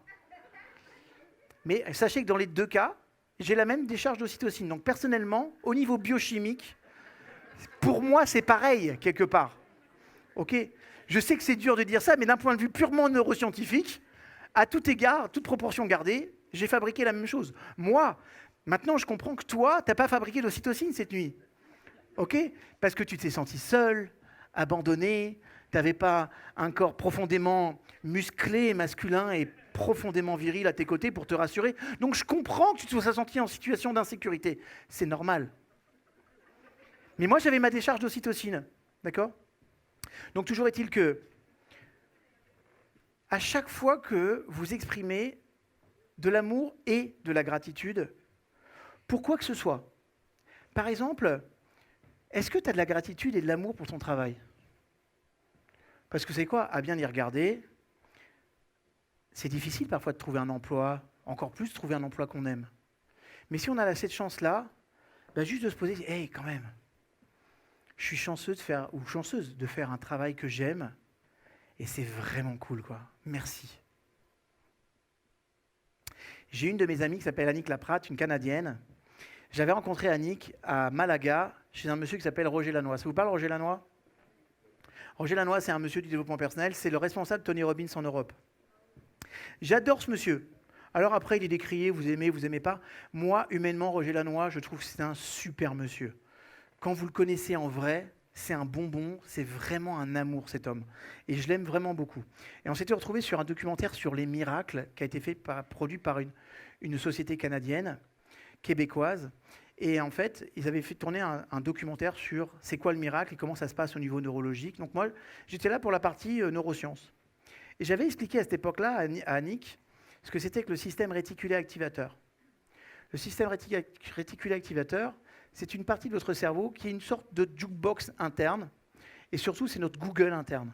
C'est-à-dire que quand vous voulez quelque chose, quand vous voulez vraiment quelque chose, ça veut dire quand vous avez une vision claire de ce que vous voulez, quand vous avez une déclaration claire de ce que vous voulez, et que vous commencez à faire un premier pas dans ce sens, eh bien, vous activez le système réticulé activateur. Et le système réticulé activateur, en fait, il va choisir dans toutes les informations de votre environnement, ça veut dire externe et interne. Ça veut dire que j'ai à peu près 60 000 pensées par jour. Ça pourrait être sympa si toutes les pensées qui correspondaient à ce que je veux puissent être coordonnées et m'aident à obtenir ce que je veux. Vrai ou pas ? Système réticulé activateur. J'ai à peu près aux alentours de 15 à 22 000 informations extérieures différentes chaque jour. Ok ? Le temps, les astres, les trucs, la publicité, la télé, une parole, une personne.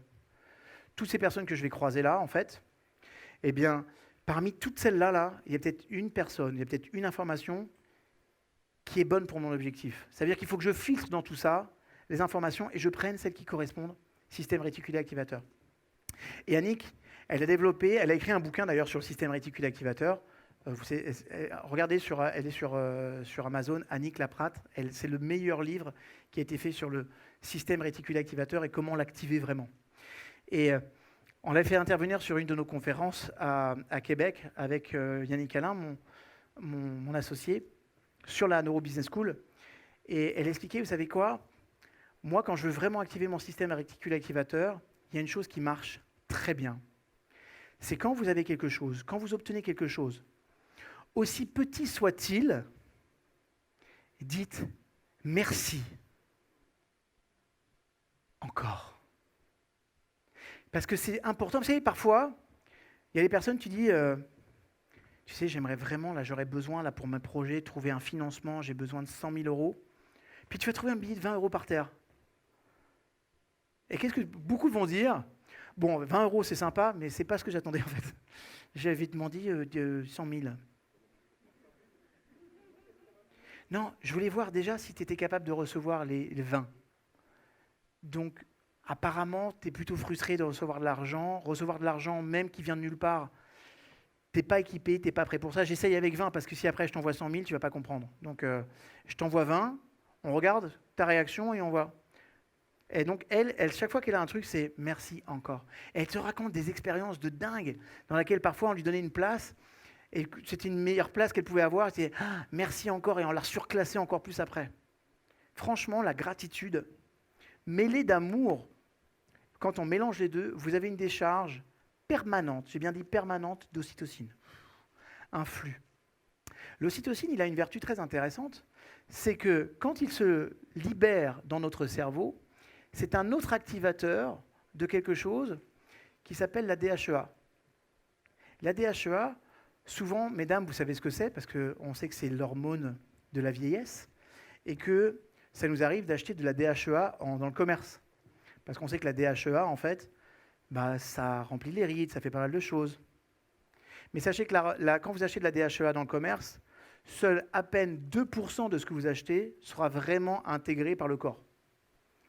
Mais que quand vous fabriquez de la DHEA par vous-même, 100% est utilisé par le corps. Et que la DHEA, c'est l'un des premiers systèmes de protection au niveau cardiaque. Ça veut dire quoi? Ça veut dire que chaque fois qu'on va se mettre dans un état de gratitude, chaque fois qu'on sera heureux d'obtenir ce que l'on a, chaque fois qu'on va aller vers ce que l'on veut, mais qu'on sait, ok, hey, je veux peut-être avoir envie de plus, mais ce que j'ai, c'est déjà top. Et bien ça, là, c'est ce qu'on appelle la réussite. Et posez-vous la question, c'est quoi ma réussite? Qu'est-ce que je veux réussir cette année? Cette année, pas dans 10 ans. Pas dans 10 ans. Arrêtez de vous mettre des projets dans, tu sais moi, dans 10 ans. Non, non, non, non, non. Mets-toi un projet pour l'année prochaine, dans chaque domaine.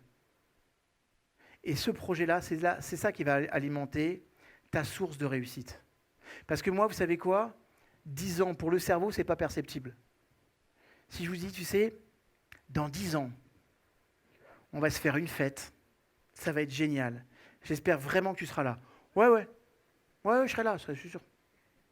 Tu sais quoi? Tu me préviendras 1 an, 6 mois à l'avance que je m'organise, mais dans 10 ans, je serai là. Non, parce que j'aimerais vraiment que tu commences à y penser maintenant, que tu commences à en parler autour de toi, que tu commences à avoir des...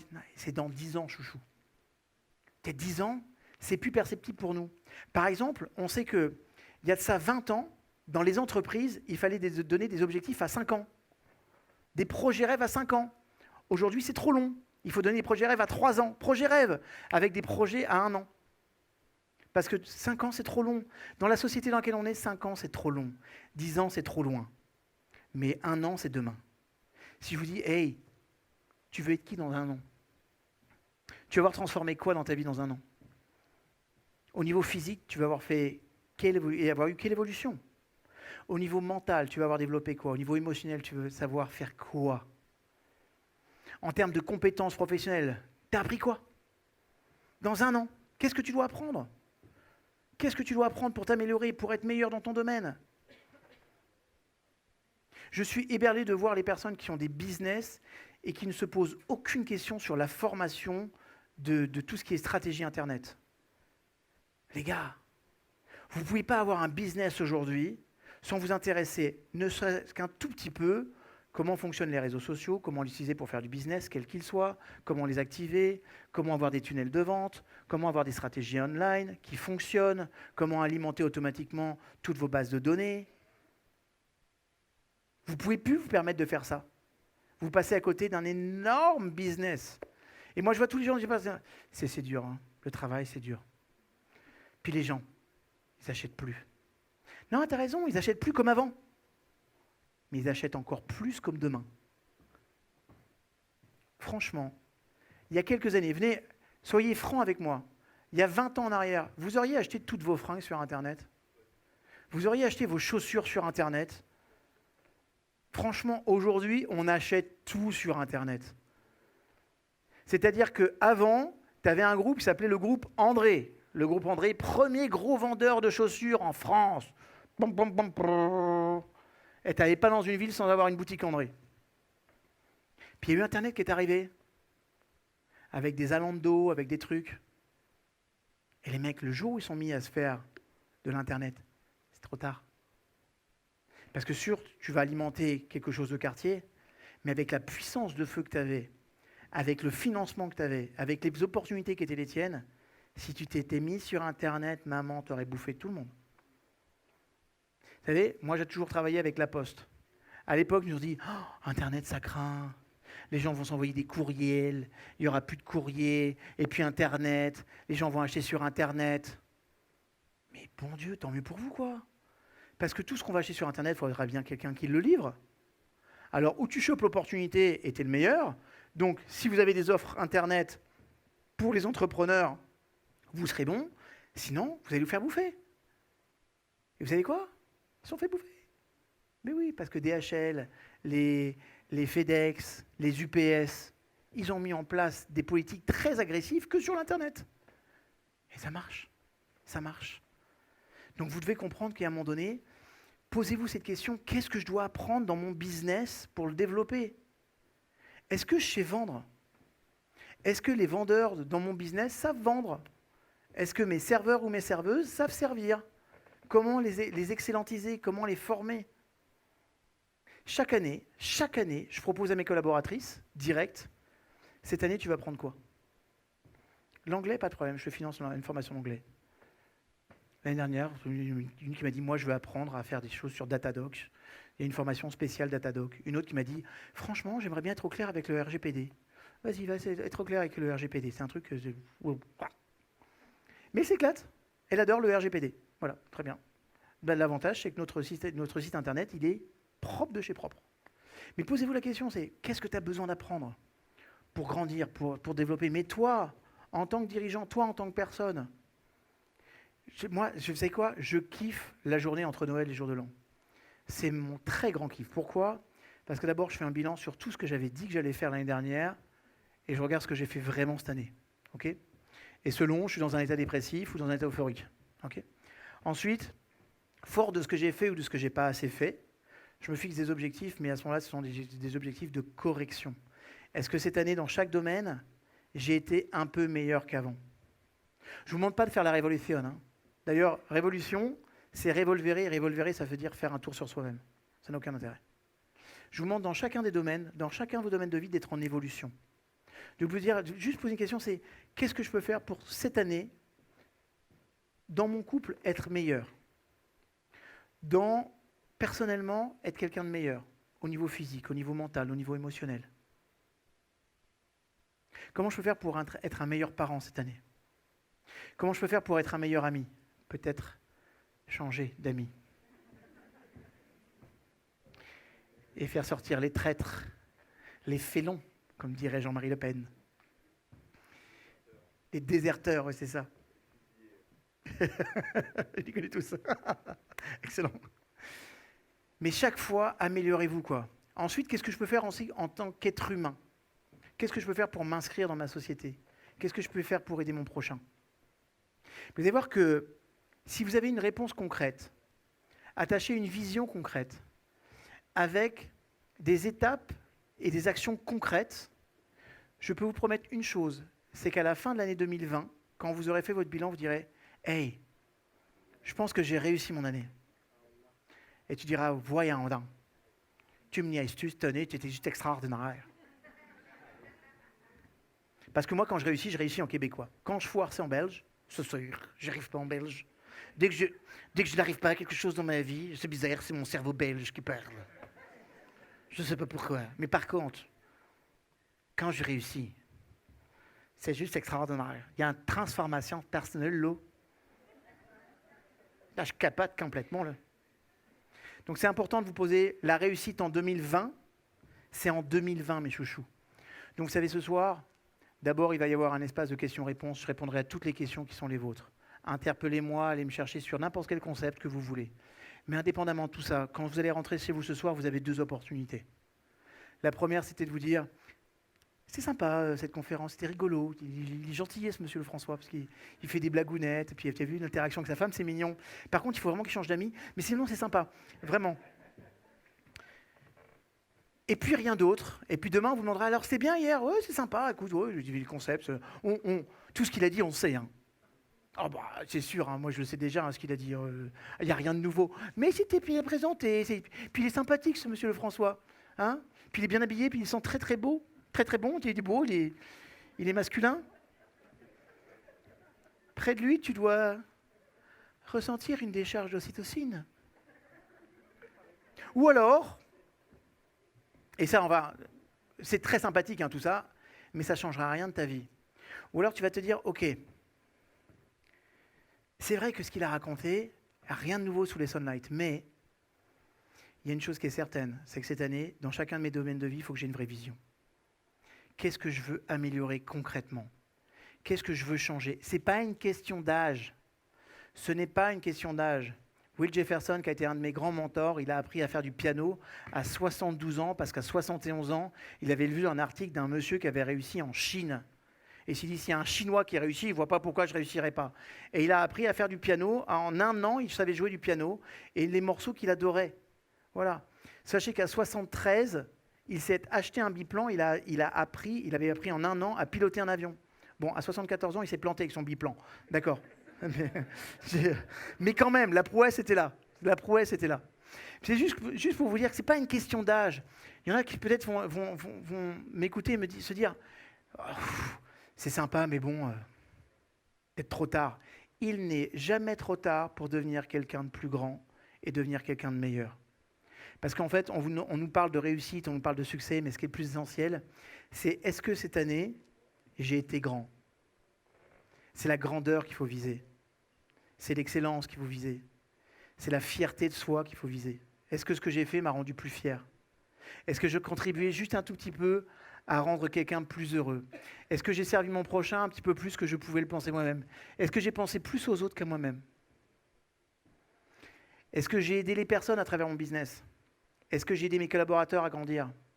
Est-ce que j'ai aidé mon épouse à être... j'aide mon épouse à être plus tolérante. C'est pour ça que je l'entraîne. Parfois, je fais des trucs insupportables, juste pour entraîner sa tolérance. Parce que je sais que c'est ce dont elle a besoin. Sinon, je serai un mec parfait. Mais non, je vais faire des trucs qui sont nuls, exprès pour qu'elle s'entraîne. Parce que son développement personnel me tient à cœur. Voilà pourquoi je fais ça. Parce que ça vous paraît... Mais sinon si tu ne te développes plus dans la vie, tu n'es pas heureux ou tu n'es pas heureuse. Moi, je fais exprès parfois d'être un con, exprès pour qu'elle puisse s'adapter. Voilà, pour qu'elle soit heureuse. En fait, ça, c'est une stratégie pour être heureuse. Donc, mesdames, sachez qu'à chaque fois que vous avez un mec qui ne fait pas ce que vous voulez et qui est à l'opposé et que ça vous met les nerfs, sachez qu'on fait ça pour faire travailler votre développement personnel.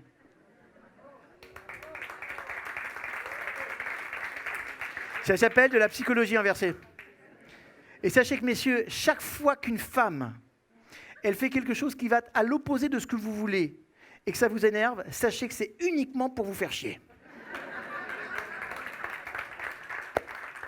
C'est de la psychologie, alors j'y peux rien. Il y a des trucs en neurosciences là-dessus. C'est pure science. Pure science. En tout cas, sachez une chose, c'est que si vous êtes au clair avec ça, avec cette vision, que vous voyez ce que vous voulez faire, que vous déclarez ce que vous allez faire, vous le dites. Ok?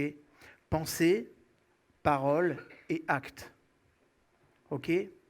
Mental, le cœur, l'intestin. Les 3 sources neuronale. Les intestins, c'est l'instinct. L'instinct, c'est l'action. Tu réfléchis pas ici, tu fais les choses. Ici, tu les ressens. Ici, tu les penses. Et bien tout ça, là, ça a une vraie corrélation pensée, parole et acte. Si tu sais ce que tu veux dans ta tête, que tu le dis et que tu agis en cohérence dans chacun de ces domaines de vie, sans faire la révolution, mais en étant dans une logique d'évolution, je peux vous garantir que oui, vous réussirez votre année 2020. Merci beaucoup. Merci.